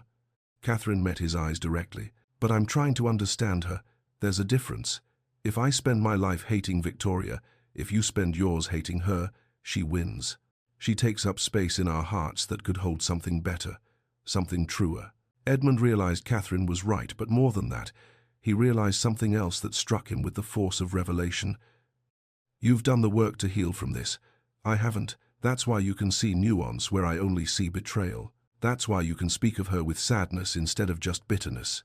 "It took time," Catherine said. 2 years since Thomas died, 3 since Victoria cut me off. And it wasn't linear. I didn't just steadily improve. Some days I still rage at her. Some days I grieve not just Thomas, but the sister I thought I had, the family I thought would always be there." "Mama, is Mr. Edmund here?" Lily's voice called from the other room, bright with hope. "I want to show him my Christmas present." The tension broke like a soap bubble. Catherine and Edmund shared a small, complicit smile, the relief of being rescued from heavy emotion by childhood enthusiasm. A moment later, Lily burst through the doorway, clutching a cloth doll with obvious pride. "Look, Mama made her. Her name is Rose, and she has a dress just like mine." The doll was beautifully crafted, clearly the work of skilled hands, cloth body, embroidered features, a tiny dress in the same brown fabric as Lily's, complete with miniature buttons. Edmund examined the doll with appropriate seriousness, taking it gently from Lily's hands. "She's beautiful, Lily. Your mother is very talented." "Mama can make anything," Lily said with absolute certainty. "Last year she made me a whole puppet theatre from a wooden crate Mr. Chester gave her. We did shows for the people at the station, St. George and the Dragon, and Cinderella, and stories Mama made up herself." She looked between Edmund and her mother with the uncomplicated directness of children. "Are you and Mama friends now? Real friends?" The question was so direct, so innocent, that both adults paused, suddenly aware of what they were building between them. "I'd like to be," Edmund said, looking at Catherine rather than Lily. "If your mother will have me." "Of course," Catherine said softly, holding his gaze. "Real friends." Lily beamed, her whole face lighting up. "Good, because Mama needs more friends. She's always taking care of everyone else. Mrs. Davies and the Fletchers and the Walsh children and everyone at the station. Someone should take care of her sometimes." Out of the mouths of babes, Edmund thought, watching Catherine flush slightly at her daughter's assessment, as Lily chattered about her doll, showing Edmund the careful stitching where the arms attached, the tiny embroidered flowers on the dress hem. Edmund watched Catherine, really watched her, seeing what he'd missed in the dim light of the station. She wasn't healed because nothing had hurt her. She was healed because she'd done the hard work of processing her pain, of not letting it define her, of choosing actively, daily to move forward with purpose. She'd lost a sister and a husband. She raised a daughter alone, in poverty, with no family support and no prospect of her circumstances improving. And yet she spent her Christmas Eve at a railway station, offering warmth and community to other lonely souls. She made elaborate puppet theatres from discarded crates. She sewed dolls with painstaking care. She gave, constantly, from a well that should have run dry. She didn't just survive. She lived, she gave, she loved. That's what he'd been missing these past 3 months. Not just time to heal, but purpose in the healing, a reason to move forward that transcended his own pain. Catherine caught him staring, colour rising in her cheeks. "What are you thinking?" "That I have a great deal to learn from you," Edmund said honestly. As the morning sun strengthened, streaming through the thin curtains and illuminating dust motes in the air, Edmund felt something shift inside him. Not healing, not yet. Too soon for that. But possibility. The sense that perhaps the path forward existed, even if he couldn't yet see where it led. Catherine poured more tea. Lily settled at their feet with her doll, creating an elaborate story about Rose's adventures, and Edmund thought, maybe being lost was necessary. Maybe you have to be lost before you can be found. Maybe the breaking makes space for something new. Chapter 6. Parallel Wounds, Different Paths. After Lily settled with her doll and a picture book about woodland creatures, curling up in a patch of sunlight near the window with Rose clutched against her chest, Catherine and Edmund returned to their conversation. But something had shifted. The revelation was behind them now, the shock absorbed, the impossible coincidence accepted as fact. Now they were exploring what it meant, this strange connection forged through mutual betrayal. "The strangest thing," Edmund said, cradling his third cup of tea, "is that I'm not angry with you. I thought I might be some irrational extension of my feelings about Victoria onto her family, but if anything, I feel less alone. Someone else understands exactly what she did, what it cost." "I feel the same," Catherine admitted, her fingers tracing the rim of her cup in a gesture Edmund was beginning to recognize as habit when she was thinking deeply. "Though I confess, when I first realized who you were last night at the station, my immediate thought was horror. What if you blamed me somehow? Family blame? Transferred? What if you saw Victoria's cruelty in me simply because we share blood?" "That's irrational," Edmund said gently. "Grief is irrational." Catherine's smile was rueful, self-aware. "You're not responsible for Victoria's choices any more than I am. But knowing that intellectually and feeling it emotionally are very different things." Edmund considered this, recognizing the truth in it. "How did you move past it? The anger, the sense of betrayal? Because I feel like I'm drowning in it, and you seem not untouched, but able to breathe despite it." "Who says I've fully moved past it?" Catherine countered gently, her brown eyes meeting his with complete honesty. "Some days it still rises up like a wave, usually when I'm struggling to make rent, or when Lily asks why she doesn't have grandparents like other children, why no one from my old life ever visits. But I've learned to acknowledge the feeling without letting it control me, to feel it, sit with it, and then let it pass." "How?" Edmund leaned forward, genuinely seeking wisdom. This woman, who had every reason to be as bitter as he was, somehow wasn't. He needed to understand. Work, purpose, love. Catherine counted on her fingers. "I pour my anger into my sewing. Some of my best, most intricate pieces were made when I was furious. Every perfect stitch was a small act of defiance against the idea that I'd been ruined by my choices. I remind myself that living well, raising Lily to be kind and joyful despite our poverty, is the best response to Victoria's belief that only status matters. That, where proof, love, and character mean more than social position." She paused, her expression growing more somber. "And I let myself grieve, not just Thomas, but the sister I thought I had, the family I thought would always be there, the future I'd imagined. You can't heal what you won't mourn, Edmund. The wound has to be acknowledged before it can close." "I've been doing the opposite," Edmund admitted, the words coming more easily now. "I've been wallowing, withdrawing. I've neglected my estate, my tenants, my responsibilities. I told myself it didn't matter, that nothing mattered if it couldn't protect me from being hurt. If love was a lie and duty meant nothing, why bother with any of it?" "That's understandable," Catherine said, and her lack of judgment made it easier to continue. Immediately after Thomas died, I could barely function. I'd sit by the window for hours, just staring at nothing. If not for Lily needing me, needing to be fed and dressed and held, I might have stayed in that place indefinitely. But I don't have a Lily, Edmund said quietly. I don't have anyone depending on me. Or rather, he stopped, struck by a realization that felt like a physical blow. I do. I have hundreds of tenants whose livelihoods depend on estate management I've been ignoring. I have servants whose positions depend on my engagement. I have a seat in Parliament that's been empty for months while important votes happen without me. I've been so focused on my own pain that I've ignored my duty to everyone else. Catherine reached across the small table, touching his hand briefly, a gesture of comfort. Nothing more, but Edmund felt it like warmth spreading through cold limbs. You're realizing it now. That's what matters. Is it? Edmund challenged. Not her, but himself. What if I've caused irreparable harm through my negligence? What if tenants have lost crops, servants have lost positions, important legislation has passed that I should have opposed? Then you address it. You make amends where you can. You move forward. Catherine's voice was firm but kind, the tone of someone who'd learned wisdom through suffering. Edmund, you can't undo the past 3 months. They're gone, immutable. You can only choose what you do with the next 3 months, and the 3 after that, and all the ones that follow. How are you so wise? Edmund asked, half joking to lighten the weight of the conversation, half serious because he genuinely wanted to know. Necessity, Catherine said with a wry smile. I couldn't afford not to be. Bitterness is a luxury for people with resources. I had to choose, become wise or become broken. For Lily's sake, I chose wisdom. Mama, Lily's voice called from her sunny spot. Can we go to the park? It's snowing. Please, please, please. Edmund glanced toward the window. Indeed, fat white flakes had begun falling, transforming the grey neighborhood into something softer, cleaner. Catherine glanced at Edmund uncertainly.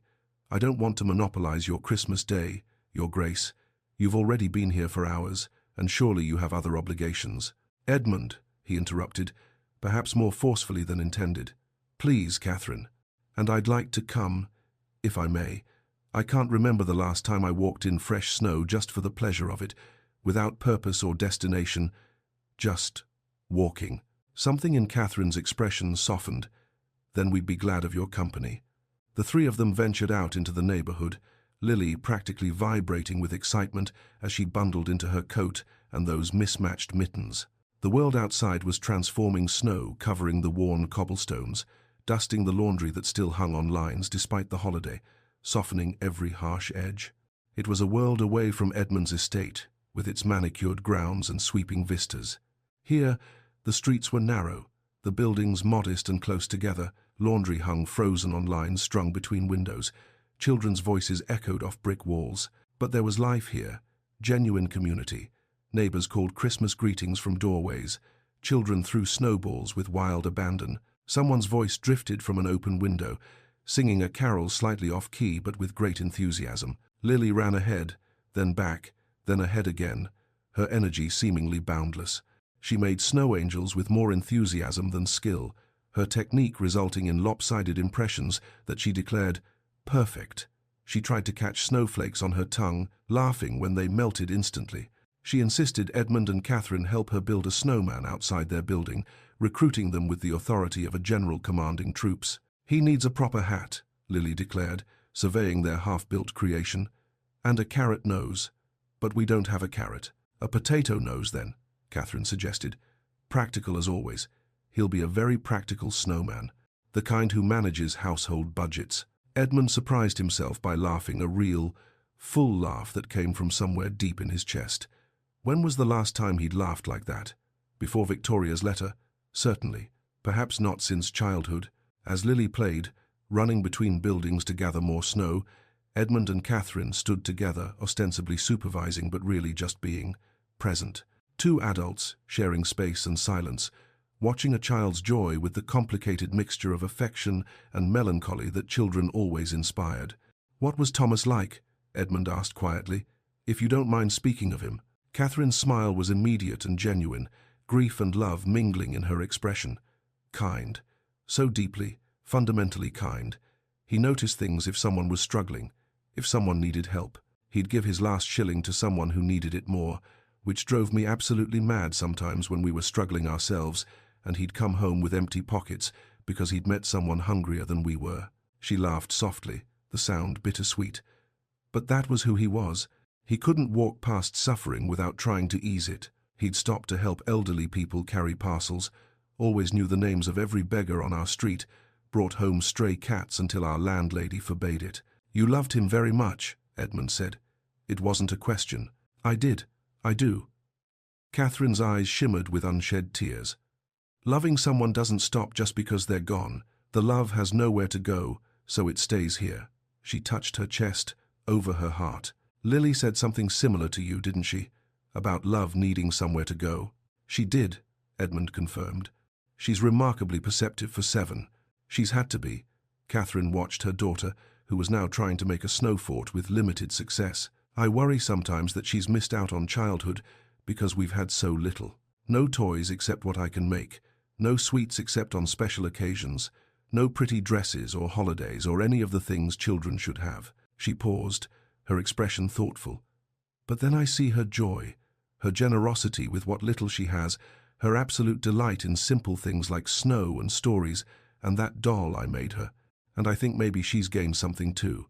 Perspective, empathy, the knowledge that happiness doesn't come from possessions, but from how we choose to see the world." Edmund felt the implicit contrast to his own upbringing, materially abundant, but emotionally barren. "My parents had everything money could buy, the finest estate, the best education, servants, for every possible need, and they were miserable. Separately miserable, barely speaking to each other, united only in their determination to elevate our family's status even higher." He'd never said this aloud before, never admitted it even to himself, really. "I think that's why I fell for Victoria. She seemed different, warmer, present in a way my mother never was. But perhaps I just wanted so desperately to believe someone could love me for myself, not my title, that I saw what I wanted to see rather than what was actually there." "Perhaps someone can," Catherine said quietly, her voice barely audible over the sound of children's laughter from nearby streets. Their eyes met, held. Something passed between them. Recognition, attraction, possibility. Lily's snowball hit Edmund's shoulder, breaking the moment with perfect comedic timing. "Mr. Edmund, you're not paying attention. The snowman needs arms, and you promised to help." As they finished, the snowman arms made of broken broom handles that Catherine produced from somewhere, eyes of coal, a potato nose and a ridiculous striped scarf that Lily insisted he wear, because snowmen get cold too. Edmund realized something startling. He was attracted to Catherine, not just intellectually, not just as a fellow survivor of Victoria's calculated cruelty, but genuinely, physically attracted in a way that had nothing to do with social suitability or strategic advantage. It wasn't the calculated desire he'd felt for Victoria, that sense of, this is an appropriate match between eligible parties.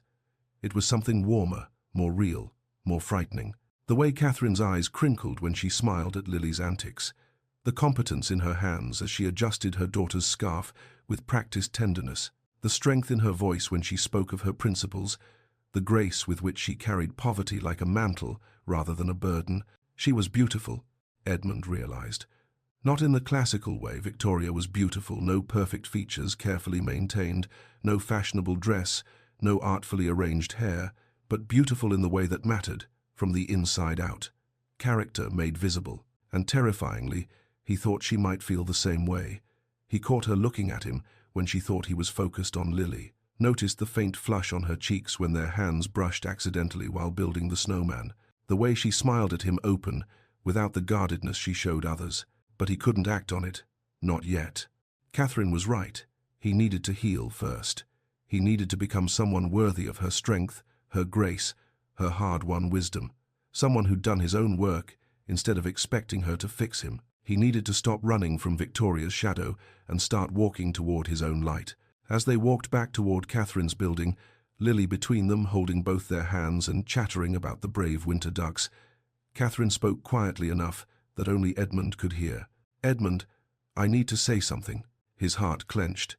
Here it came, the gentle rejection, the acknowledgement that a duke and a seamstress, no matter how they felt, existed in worlds too different to bridge. "I care about you," Catherine said, her voice steady but soft. "More than is probably wise, given we've known each other less than a day. But I also recognize that you're still healing, that we both are, in our own ways. And I have Lily to think about. I can't bring someone into her life who might leave." "Of course," Edmund managed, trying to keep disappointment from bleeding into his voice. "I'm not saying no," Catherine continued, and Edmund's heart lifted slightly. "I'm saying, not yet, not rushed. If there's something real here, it will still be real in a month, in 6 months. But if we rush it, if we use each other as bandages for wounds that need proper healing, we'll only hurt each other. And I can't." Her voice cracked slightly, the first break in her composure. "I can't survive another heartbreak. Not when I'm already holding myself together with thread and determination." Edmund stopped walking, gently extracting his hand from Lily's and turning to face Catherine fully. "You're right. You're absolutely right. And I respect that more than I can say. I respect you more than I can say. But friends?" Catherine asked hopefully, her brown eyes searching his. "Real friends, like Lily said." "Friends," Edmund agreed, the word feeling both insufficient and exactly right. For now. As they reached Catherine's building, their ridiculous snowman standing guard outside, Lily tugged Edmund's hand with determination. "Will you come back tomorrow? We could go feed the ducks at the park. They're still there in winter. Mama says they're the brave ones who don't fly south." Edmund knelt to Lily's level, meeting her bright blue eyes directly. "I'll come back, I promise." And he meant it with every fiber of his being. Chapter 7. New Beginnings, Old Responsibilities. Edmund returned to Ashford Estate late on Christmas Day, the carriage wheels crunching over gravel as the grand house emerged from the winter darkness. Gas lamps illuminated the facade, 3 stories of honey-colored stone, classical columns flanking the entrance, windows that reflected light without warmth. It had always been imposing, designed to impress and intimidate in equal measure. His grandfather had rebuilt it in the last century, determined to announce the Ashford family's importance to anyone who approached.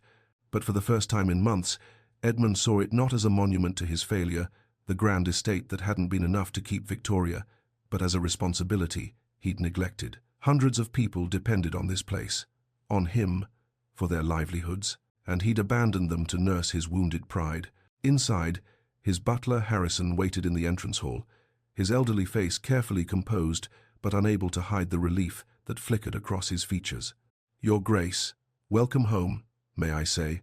Harrison, I need to see Pemberton first thing tomorrow morning." Edmund handed over his coat, noting the slight tremor in his own hands. His estate steward, not Lord Pemberton.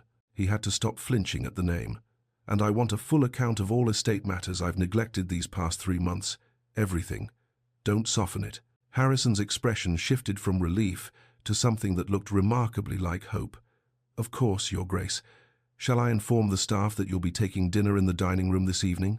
Edmund paused, thinking of Catherine's small table, the warmth of simple shared meals in cramped quarters, the way breaking bread together created intimacy that grand dining rooms could never achieve. "No, I'll take it in the kitchen, with the staff.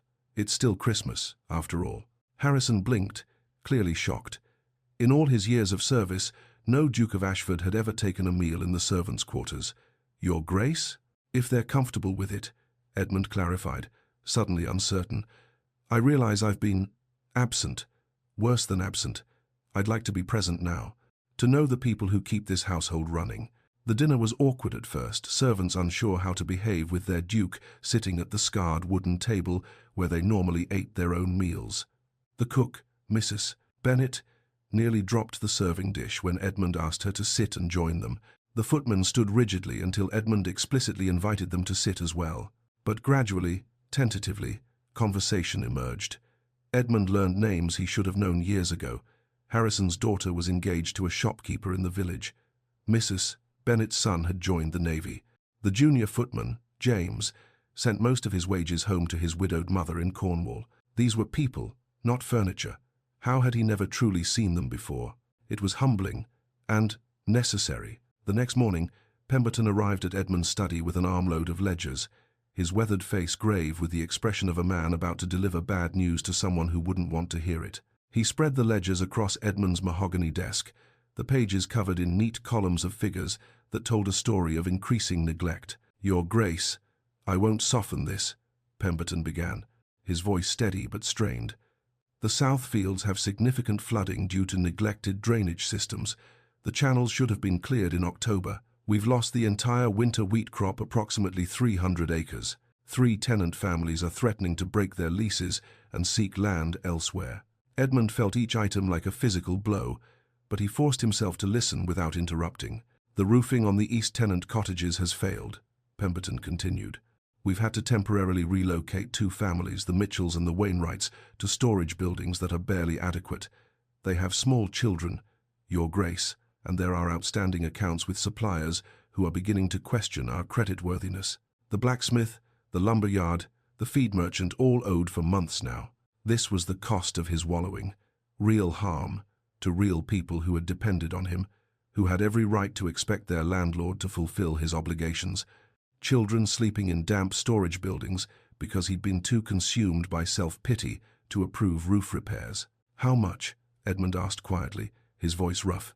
To make immediate repairs, relocate the tenants properly, compensate for crop losses, Pemberton calculated quickly, years of estate management allowing him to tally figures mentally. Approximately £1,200, Your Grace, and that's emergency measures only. Proper long-term solutions, new drainage systems, complete cottage renovations, settling all outstanding accounts will cost significantly more. Do it. All of it. Immediately. Edmund leaned forward, meeting Pemberton's eyes directly. And Pemberton, I owe you an apology. I've been derelict in my duties, and you've been left to manage an impossible situation alone. You've done your best with no support from the person who should have been leading. That changes now. I want daily meetings until we've addressed every concern, and I want to visit the affected tenants personally to apologize. Pemberton stared at him, as if Edmund had grown a second head. Your Grace, dukes don't apologize to. This duke does, Edmund interrupted firmly. I failed in my responsibility to people who depend on me. The least I can do is own it, face them, and commit to doing better. Something shifted in Pemberton's expression, respect, perhaps, or relief that his employer had finally returned from wherever he'd been these past months. Very well, Your Grace. I'll arrange the visits for tomorrow and the day after, and I'll begin authorizing the emergency repairs immediately. As Pemberton gathered his ledgers and departed, Edmund pulled out fresh paper and began writing. Not to Catherine, not yet, though he thought of her constantly, but to himself. A plan, concrete steps forward. Ways to be found. 1. Address immediate estate crisis. In progress. 2. Restore tenant trust through action, not words. 3. Return to Parliament. Resume duties. 4. Examine estate policies. Are they fair or exploitative? 5. Become someone worthy of Catherine's respect. That last one he underlined twice, pressing the pen so hard it nearly tore through the paper. Edmund spent the next 2 days visiting tenant families, seeing firsthand the consequences of his neglect. Pemberton accompanied him, providing context and history, but Edmund insisted on doing the apologizing himself. The Mitchells, whose cottage roof had collapsed under heavy snow, forcing them and their 4 children into a converted storage building. The space was barely weatherproof, and Mrs. Mitchell's youngest had developed a persistent cough from the dampness. She tried to curtsy despite her obvious exhaustion, dark circles under her eyes, speaking of sleepless nights, worrying about her children. Your Grace, we don't mean to complain, but the little ones, you have every right to complain, Edmund interrupted gently, crouching down to the children's level, where they huddled near a wholly inadequate brazier. This should never have happened. I'm deeply sorry. Repairs on your cottage begin tomorrow morning, and in the meantime, you'll be moved to proper accommodation at estate expense. There are empty rooms in the old steward's house, fully furnished, warm, adequate for your family. Mrs. Mitchell's eyes filled with tears. Thank you, Your Grace, thank you. The Hadleys, whose fields had flooded when the drainage channels clogged with autumn debris that should have been cleared. They'd lost their entire winter wheat crop, their primary source of income. Mr. Hadley was angry, defensive, a working man who'd been pushed too far. We've been good tenants for 20 years, Your Grace. Never missed a payment, worked the land well, made improvements at our own expense. But we can't pay rent on crops we can't grow. If you're here to evict us. I'm here to apologize, Edmund said. You won't be evicted. Rent is suspended until the drainage is fixed and your fields are viable again. and I'm compensating you for your lost crop's full market value. Mr. Hadley's anger slowly gave way to stunned surprise. That's very generous, Your Grace. It's fair, Edmund corrected. It's what should have been done immediately, in October when Pemberton first reported the problem. This is my failure, Mr. Hadley, not yours. Each visit followed a similar pattern. Edmund really listened to tenant concerns he should have been addressing all along. He apologized without making excuses. He committed to specific actions with specific timelines. Some tenants remained wary, having learned through bitter experience not to trust promises from landlords. Others were openly grateful, their relief palpable. All were surprised by a duke who sat in their modest homes, drank their tea from chipped cups, and treated them like people rather than assets on a ledger. By the end of the second day, Edmund was exhausted physically, emotionally, spiritually drained. But it was the good exhaustion of meaningful work, the tiredness that came from purpose rather than despair. He was beginning to understand what Catherine meant about pouring pain into purpose, about channeling grief into action rather than letting it consume you. On December 30th, Edmund wrote to Catherine. He sat at his desk for hours, working through multiple drafts, crossing out lines that sounded too formal or too familiar or too presumptuous, the wastebasket filled with crumpled false starts. Finally, he produced something that felt honest. Dear Catherine, I promised Lily I would return, and I'm a man who keeps his promises. But I wanted to write first, to explain my absence and to tell you what I've been doing. I've spent these past days addressing the damage I caused through my negligence, visiting tenants I failed, making amends where I can, beginning the long work of becoming someone worthy of the responsibility I've been given. You were right that healing takes work, that it requires purpose beyond our own pain. I'm learning what that means, though I suspect I'm still very much a student in this. May I call on you tomorrow? I'd like to see you both. And, if Lily still wants to feed those brave ducks who don't fly south, I'd be honored to join you. Yours in friendship and gratitude, Edmund. He sealed it quickly before doubt could make him reconsider, dispatched it with a footman who had instructions to wait for a reply. The next morning, New Year's Eve, a response arrived. Edmund, come for breakfast. Lily has been asking about you every day, multiple times a day, in fact. She's made you a drawing of our snowman. She's quite proud of it. I'm glad you're finding your way forward. I'd like to hear about it. Catherine. Edmund read it 3 times, analyzing every word like a scholar examining an ancient text. The warmth in her greeting, the openness of the invitation, the small but significant detail that Lily had been thinking of him, asking about him every day. He arrived at Catherine's flat mid-morning, carrying a basket he'd carefully packed himself, fresh bread from his estate kitchens, homemade jam, real butter, a roasted chicken still warm from the oven, oranges that had cost a small fortune from a merchant who imported them, food that would make their New Year's celebration more abundant.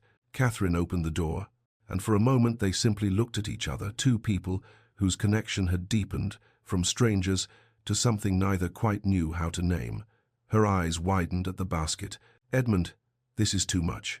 It's from my estate, he said quickly, suddenly uncertain. Had he overstepped? Not charity. Just sharing what I have, if you're comfortable accepting it. I thought it's New Year's Eve, and she studied his face, seeming to read something there that satisfied her. Then she nodded, stepping back to let him in. Come in, Lily, Mr. Edmund is here. Lily barreled into him with the force of a small cannonball, nearly knocking him off balance. She thrust a piece of paper at him with the pride of an artist displaying her masterwork. Look, I drew our snowman. See? I made him smiling because that's how I remember him. And that's you, and that's Mama, and that's me. We're all happy because it's Christmas and we're together. Edmund knelt to study it properly, genuinely impressed by the detail. The snowman was surprisingly well rendered for a 7-year-old, coal eyes, stick arms, the absurd striped scarf carefully depicted. 3 figures stood beside it, clearly identifiable. A tall man in dark clothes, a woman in a dress, a small girl with curly hair. This is wonderful, Lily. You're quite the artist. May I keep it? Really? Lily's entire face glowed with delight. You want to keep my drawing? Really? I'll hang it in my study, right where I can see it every day. As they shared breakfast far more abundant than Catherine's usual fare, and Edmund noted her slight discomfort at accepting so much but also her graciousness in doing so, Edmund told them about his week, not in exhaustive detail, but the essence of it, facing his failures, making amends, beginning the long work of restoration of his estate, his relationships, himself. Catherine listened with complete attention, her brown eyes never leaving his face. When he finished, she said quietly, "You're not the same man who stood lost by that Christmas tree." "No," Edmund agreed, "thanks to a very wise little girl who asked if I was lost too." Lily beamed with pride. "I knew you'd get found. I told Mama you would. I said, 'Mama, Mr. Edmund won't stay lost. He just needs someone to show him the way.' And I was right." After breakfast, they bundled up against the cold Lily in her mismatched mittens, Catherine in her worn but clean shawl, Edmund in his simpler coat that still marked him as wealthy but at least wasn't ostentatious. The park was a 20-minute walk through streets transformed by recent snow, children playing everywhere, the air filled with laughter, and the distant sound of church bells marking the last day of the year. As they fed the ducks, hardy birds indeed, paddling in water that must have been freezing, Edmund felt something settle in his chest. Peace, not happiness yet, not the uncomplicated joy he saw in Lily's face, but peace, the sense that he was finally moving in the right direction. As Lily chased pigeons with more enthusiasm than success, Catherine turned to Edmund, her expression suddenly serious. "What happens after this week?" she asked quietly. "You have responsibilities, Parliament, your estate, society. Your life is in that world. Mine is here, in this neighborhood, with Lily and our modest routines. How do we reconcile that?" Edmund had been thinking about this very question for days. "I've been asking the wrong question," he said slowly, working through the thought as he spoke. "I've been thinking, how can I fit you into my life? But maybe the question is, what kind of life do I want to build? And the answer involves being present here, there, wherever I'm needed. Not compartmentalized, but integrated." "That sounds idealistic," Catherine said, but her tone was gentle, curious rather than dismissive. "Perhaps, but I've been watching you, Catherine. You're a seamstress, a mother, a community builder, a survivor, probably 20 other things I haven't seen yet. You don't separate those roles, you integrate them. You bring your whole self to everything you do. That's what I want to learn. That's who I want to become." Catherine was quiet for a long moment, watching Lily play. Then, "You're not just healing, you're transforming. Thanks to you." "No," she corrected firmly, turning to face him fully. "Because of you. I didn't do the work. I just reflected back what was already there. The man capable of this, of apologizing to tenants, of changing his life, of choosing purpose over despair was always inside you, Edmund. You just forgot him for a while." As the sun set on New Year's Eve, painting the winter sky in shades of pink and gold, Edmund walked Catherine and Lily home, through streets growing dark and cold. At her door, Lily hugged him fiercely, her small arms strong around his waist. "Happy New Year, Mr. Edmund. This year will be better, I can tell. It's going to be wonderful." "I believe you're right," Edmund said, meaning it completely. After Lily went inside, Catherine and Edmund stood in the cold twilight. They didn't touch, but they were close enough that Edmund could see the way the dying light caught in her eyes, turning them almost gold. "Friends," she said softly, a statement and a question. "Friends," he agreed, but they both knew it was becoming something more. Chapter 8. Finding the Way Home. 2 weeks had passed since that Christmas Eve encounter in the railway station, and Edmund's life had transformed in ways he couldn't have imagined possible. He'd established a new rhythm, a pattern of days that felt purposeful rather than empty. Each morning began with meetings with Pemberton about estate management, but now these discussions focused on fairness and tenant welfare, not merely profit margins and efficiency. They discussed crop rotation that would replenish soil rather than exhaust it, fair rent calculations that allowed tenants to save for their own futures, repairs and improvements that would make their lives genuinely better rather than merely adequate. Twice weekly, Edmund visited Catherine and Lily, carefully timing his arrivals so as not to presume too much or overwhelm them. Tuesday afternoons and Saturday mornings had become sacred hours, spent in Catherine's modest flat or walking through the neighborhood, Lily chattering between them, Catherine's quiet wisdom balancing his still healing heart. He'd returned to Parliament as well, resuming his seat in the House of Lords, but where before he'd been a largely silent presence, voting as tradition dictated, now he found himself speaking on labor reform issues he'd previously ignored. the conditions of factory workers, the rights of tenant farmers, the need for educational opportunities for working-class children. Some of his peers looked at him strangely, as if he'd become a radical. Perhaps he had. His servants had certainly noticed the change. Edmund overheard Harrison confiding to Mrs. Bennet, the cook, one morning. His Grace is himself again, no, better than himself, more present. He actually asked about my daughter's wedding plans yesterday, knew her name and everything. About time, Mrs. Bennet had replied with the frankness of long service. He's been a ghost in his own house these past months. Good to have him back among the living. Edmund had also begun correspondence with Catherine between his visits, regular letters that arrived at her modest flat with a frequency that would have raised eyebrows in his social circle. Not love letters. Not yet. They weren't there yet, dancing around the growing feelings between them with careful steps. But genuine friendship, honest communication that felt more intimate than any conversation he'd had in his previous life. He shared his thoughts on estate management challenges, asking for her perspective on tenant needs. She shared stories of Lily's antics, the elaborate games she invented, the questions she asked that had no answers, the way she mothered her doll, Rose, with fierce tenderness. Catherine wrote about her sewing commissions, the families at the railway station, her small observations about life that carried unexpected wisdom. One letter from Catherine arrived on January 4th, and Edmund read it 3 times, his heart aching with tenderness and something deeper he wasn't quite ready to name. Dear Edmund, Lily asked me yesterday if you could be her papa. The question came out of nowhere. We were having breakfast, and she looked up from her porridge and said, Mama, when will Mr. Edmund be my papa? Just like that, as if it were a simple matter of timing. I told her that's not how things work, that you're our friend, and that's a precious thing on its own. That friendship is valuable and not to be dismissed. She accepted this with better grace than I did internally. Children's honesty is both beautiful and devastating. I write this not to pressure you, Edmund. Please understand that. But I promised myself I'd be honest in our friendship, and hiding this feels like dishonesty by omission. The truth is, Edmund, I could love you. Perhaps I already do. A little. Perhaps more than a little. But I'm also terrified in ways I haven't been since Thomas died. What if I'm a rebound from Victoria? What if the gap between our worlds is too vast? What if I let myself hope and then lose again? I barely survived losing Thomas. I don't know if I could survive losing you too. Forgive my vulnerability. Some days courage falters, and I wonder if I'm being foolish again, choosing feeling over sense. But then I remember, I chose feeling over sense with Thomas, and I had 2 years of genuine happiness. Perhaps that's worth the risk of pain. Catherine. Edmund sat at his desk for a long time after reading it, the letter resting on the polished mahogany, winter sunlight streaming through the window. His heart felt too large for his chest, full of emotions he'd thought Victoria had killed forever. He wrote back immediately, the words flowing faster than any correspondence he'd composed in his life. Catherine, your vulnerability is not weakness, it's trust, and I'm honored by it, humbled by it.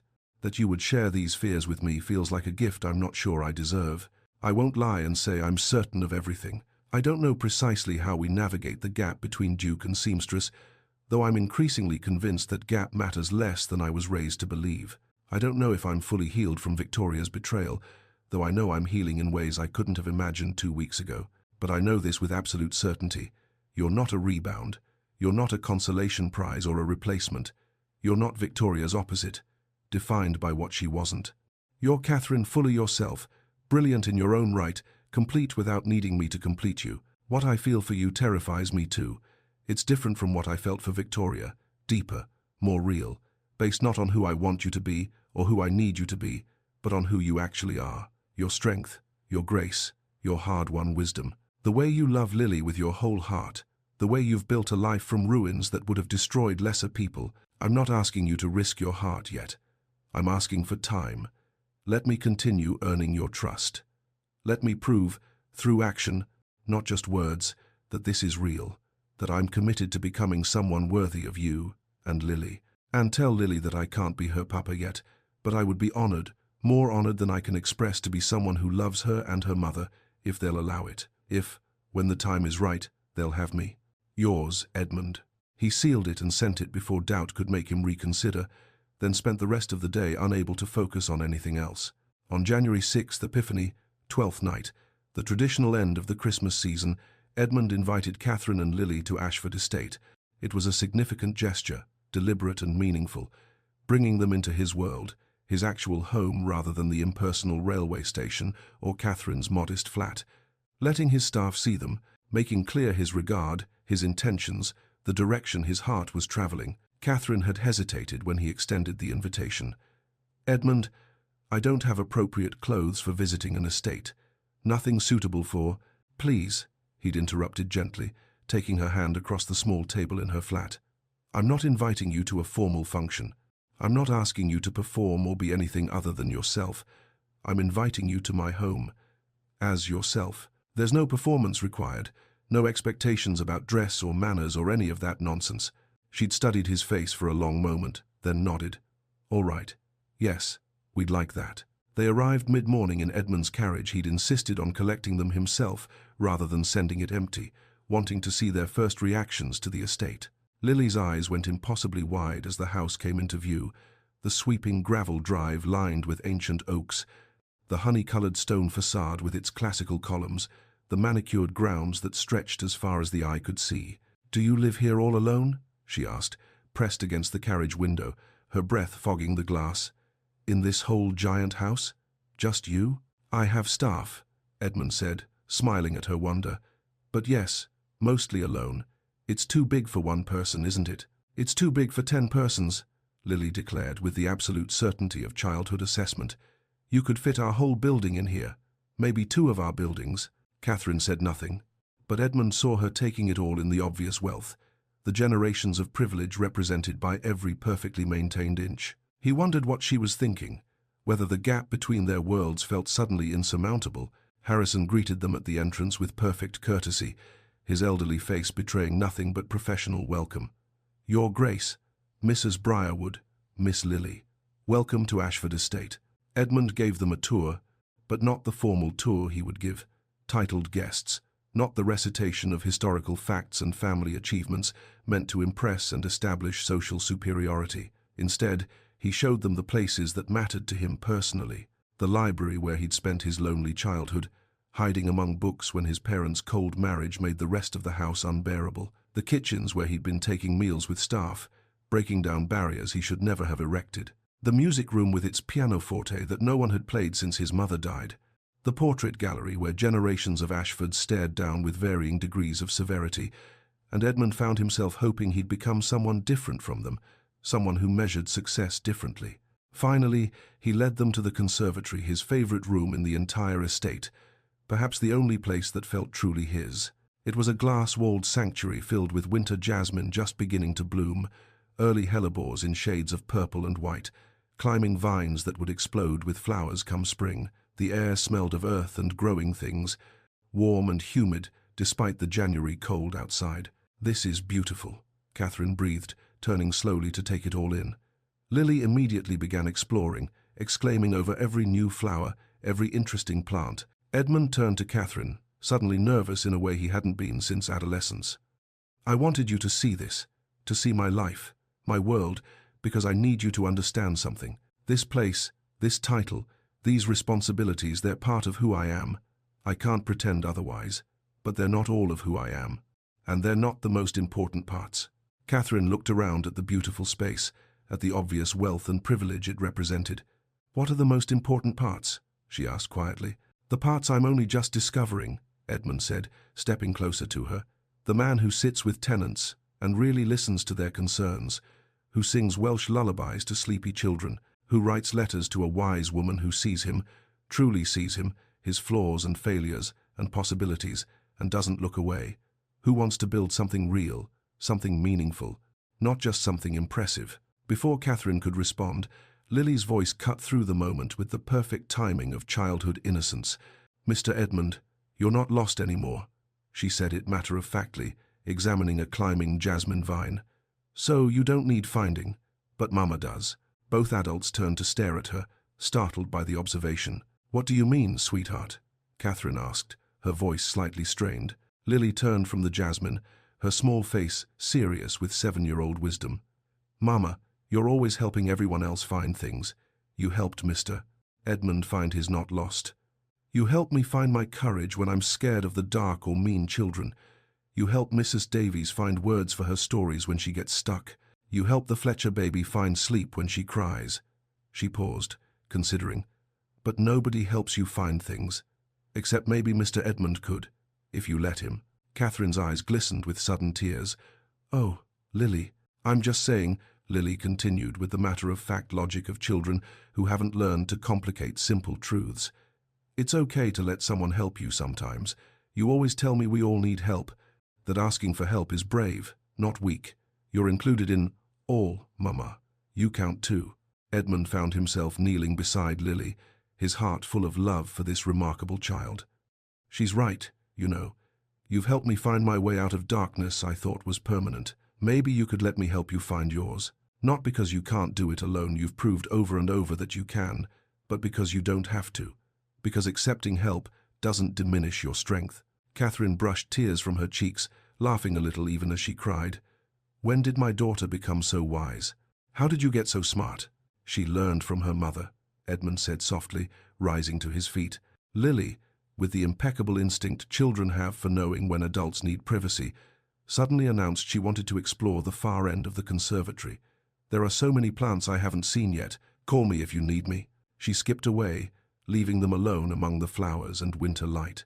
Edmund and Catherine stood facing each other, suddenly shy despite all the letters, all the conversations, all the growing intimacy between them. Winter sunshine streamed through the glass roof, illuminating dust motes in the air, making everything feel suspended, sacred. "I'm in love with you," Edmund said. The words came out simple, honest, direct. No elaborate declaration, no poetic metaphors, just truth. "I don't know if it's too soon to say. I don't know if you're ready to hear it, but it's true. And I'm tired of being anything less than completely truthful with you." Catherine took a shaky breath. "Edmund, you don't have to say it back," he continued quickly, not wanting her to feel pressured. "You don't have to decide anything right now. But I needed you to know. Whatever you choose, however slowly we need to move forward, my feelings are real. You're not Victoria's replacement, you're nothing like her, and that's not why I love you. You're Catherine, the woman who showed me what authentic love looks like, how it acts, how it persists, how it transforms everything it touches." Catherine was quiet for a long moment, emotions playing across her face like weather patterns, fear and hope and longing and uncertainty all at once. Then, with the courage that defined her, the same courage that had let her choose love over security once before. "I love you too," she whispered, the words barely audible. "Goodness help me, I do. I've been trying not to, trying to be sensible and careful and protect myself. But I love you. You, Edmund, the man who sings lullabies and apologizes to tenants and writes me honest letters about his doubts and fears. Not the Duke with the grand estate. You, the person underneath the title." "They're the same person now," Edmund said gently, stepping closer. "Finally, they're the same person. That's what you taught me. That's what these past 2 weeks have been about, integrating all the parts of myself instead of compartmentalizing them.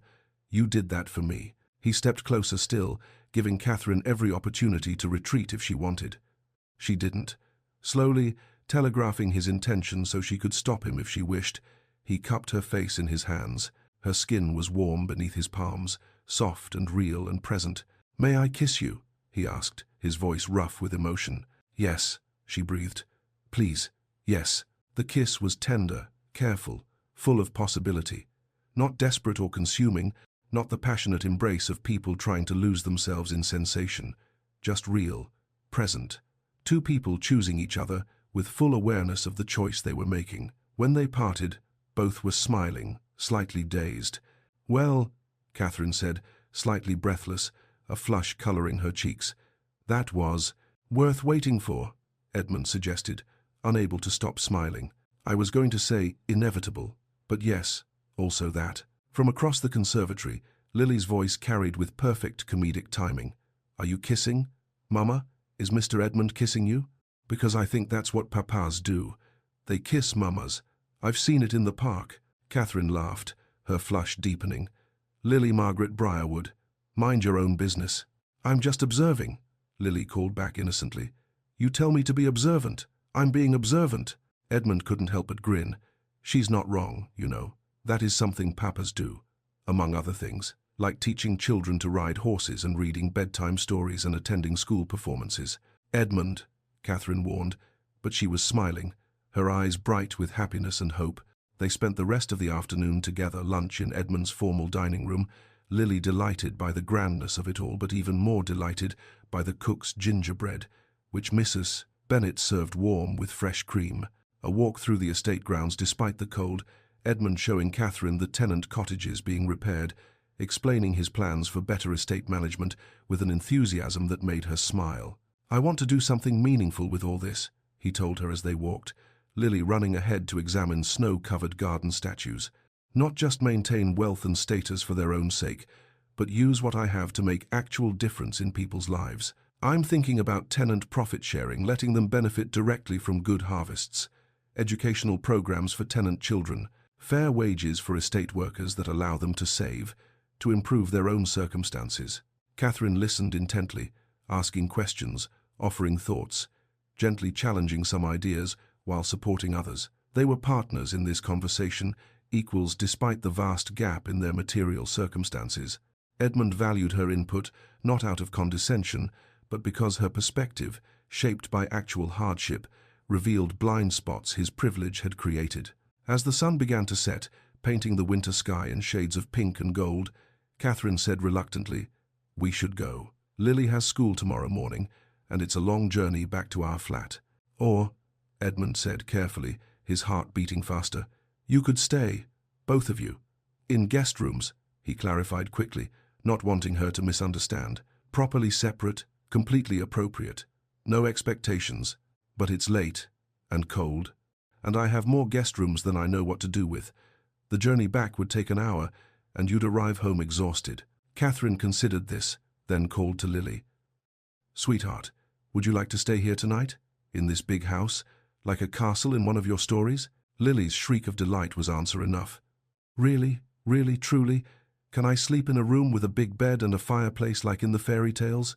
"Really, truly," Catherine confirmed, smiling at her daughter's joy. That evening, after Lily was settled in a guest room marveling at the four-poster bed, the fireplace that Harrison lit specially for her, the luxury of space and warmth and beauty, Edmund and Catherine sat in the library.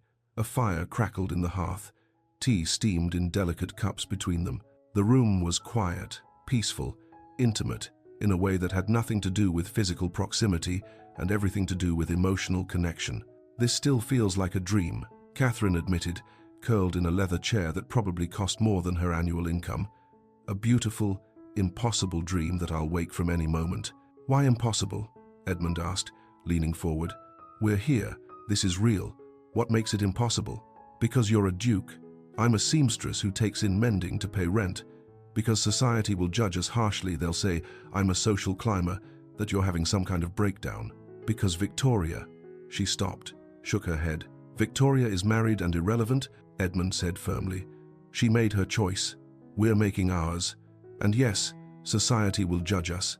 Some people will disapprove. Some doors may close, drawing rooms that will no longer invite us, families that will consider us scandalous." He took Catherine's hand. "But Catherine, other doors will open. Doors to people who value character over pedigree, substance over superficiality. And frankly, if people can't accept you, can't see your worth, your strength, everything remarkable about you, then they're not people I want in my life anyway." "You say that now," Catherine said softly. "But what about in a year, 5 years, when the reality of social exclusion sets in, when your peers treat you differently because of me? I say it, and I'll keep saying it, and I'll prove it through action." Edmund squeezed her hand gently. "I'm not asking you to marry me tonight, Catherine. I'm not asking for an immediate answer or a binding commitment. I'm asking you to let this unfold, to trust that we can navigate the challenges together, to believe that what we have is worth the obstacles we'll face. Can you do that?" Catherine looked at their joined hands, then up at his face, at the sincerity in his eyes, the determination in his expression, the love that was written plainly for anyone to see. "Yes," she said softly. "Yes, I can try. I can choose hope over fear. I can let myself believe." Later, standing at the library window looking out at the moonlit grounds, Edmund reflected on the journey from Christmas Eve to now. 2 weeks. In some ways, it was absurdly short. He'd known Catherine for barely a fortnight. His servants had been in his employ longer than he'd known the woman he loved. In other ways, it felt like a lifetime. Like everything before Christmas Eve had been preparation for the moment Lily asked if he was lost too. He had been lost, profoundly, completely lost. Not just in the station, though that was certainly true, but lost in his own life, in beliefs about love and worth that Victoria's betrayal had both shattered and revealed as false. Lost in the idea that titles and wealth defined value, that social position determined happiness, that love could be calculated like a business transaction. Lily had found him. Catherine had helped him find himself. And in finding himself, he'd found them. Found a family he hadn't known he was searching for. Found a purpose beyond maintaining status. Found a definition of home that had nothing to do with marble floors and everything to do with belonging. Christmas hadn't been about the magic of the season. Despite the decorations and carols and festive atmosphere of the railway station, it had been about the courage to accept unexpected grace, to let go of bitterness that was poisoning him from the inside, to open himself to love in forms he hadn't anticipated, from people he'd been taught not to see. Victoria had broken his heart, yes, but that breaking had been necessary. It shattered his illusions about what love was, forced him to confront what he'd been accepting as affection. Without that pain, he never would have been standing alone in a railway station on Christmas Eve, never would have been receptive to Lily's simple question, never would have been capable of recognizing Catherine's worth, her strength, her remarkable capacity for love despite loss. The breaking made space for the healing. The ending made space for the beginning. Loss made space for discovery. Catherine joined him at the window, slipping her hand into his as naturally as breathing. "What are you thinking?" she asked quietly. "That I was wrong," Edmund said, watching snow begin to fall softly outside. "Last Christmas, standing in that station feeling sorry for myself, I thought I'd lost everything that mattered. But I hadn't lost anything real. I'd lost an illusion, a fantasy of what I thought love should be. And in losing it, I made room for something true." Catherine leaned her head against his shoulder, fitting there as if she'd always belonged. "Lily was right, you know. Being lost is just being somewhere you haven't figured out yet. Christmas is for finding things again, for rediscovering what matters." "What did you find?" Edmund asked, wrapping his arm around her. "Hope," Catherine said simply. "I thought after Thomas died, after Victoria's cruelty, after all the struggles to keep Lily fed and warm and happy, that I'd used up my hope, that I'd survive. Certainly I'm too stubborn not to, but never thrive. Never dream of anything beyond getting through each day. Then you appeared at the station, lost and sad and kind, and I started dreaming again. Started believing that maybe life held more than just survival." "What do you dream now?" Edmund asked, genuinely curious about the shape of her hopes. "A life where Lily has security and opportunity, where she doesn't have to choose between love and survival the way I did, where I can love someone who loves me back truly, completely, without calculation or conditions, where we build something real together, not perfect, but genuine, where we choose each other every day, not because we have to, but because we want to." She looked up at him, her brown eyes reflecting firelight. "Does that sound possible?" Edmund kissed her forehead gently, breathing in the scent of lavender soap and something uniquely Catherine. "It sounds like home," he said. "Yes, Catherine. It sounds exactly like home." Upstairs, Lily slept peacefully in her castle bed. The paper star Edmund had kept from Christmas Eve on the nightstand beside her, a reminder that being lost was just the first step to being found. Downstairs, Edmund and Catherine sat by the fire until late into the night, planning their future. Not perfectly, they both knew there would be challenges ahead, obstacles to overcome, societal disapproval to weather. Edmund's peers would talk. Catherine would face scrutiny she'd never experienced. There would be difficulties neither of them could yet imagine, but they would face them together, building something real, something true, something worth all the pain that had led them to this moment. Outside, snow fell soft and gentle, covering the estate grounds in white, making everything clean and new. Inside, two people who had been lost had found their way home, not to a place, but to each other. And somewhere, in the quiet of the winter night, Christmas kept its promise, that endings make space for beginnings, that breaking creates room for healing, and that love, real, authentic, transformative love, always finds a way. And so, on that winter night, Edmund and Catherine discovered what Christmas had been trying to teach them all along, that sometimes we must be lost before we can truly be found, that broken hearts make space for deeper love, and that the most precious gifts often come wrapped in the most unexpected packages, like a little girl's simple question in a crowded railway station. If this story touched your heart, please show your support by giving it a thumbs up. It helps more people discover stories about second chances and unexpected hope. And if you're new here, welcome to Lyra's Romance Stories, where we believe in love that transforms, heals, and endures.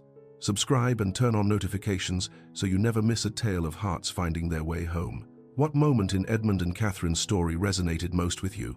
Was it Lily's innocent wisdom, Edmund's journey from bitterness to hope, or Catherine's courage to love again despite her fears? Share your thoughts in the comments below. I read every single one, and I love hearing which parts of these stories speak to your own experiences. If you enjoyed this Victorian romance, you might also love Poor Lady gave her last bread to a beggar on Christmas Eve. Next morning, he returned as a prince. Remember, you are never truly lost. Sometimes you're just somewhere you haven't figured out yet. And Christmas, whether it's December or July, is always the perfect time for finding your way home. Thank you for spending this time with Edmund, Catherine, and little Lily. Until our next story, keep believing in second chances, unexpected grace, and love that transforms everything it touches. This is Lyra, wishing you all the warmth and wonder of the season.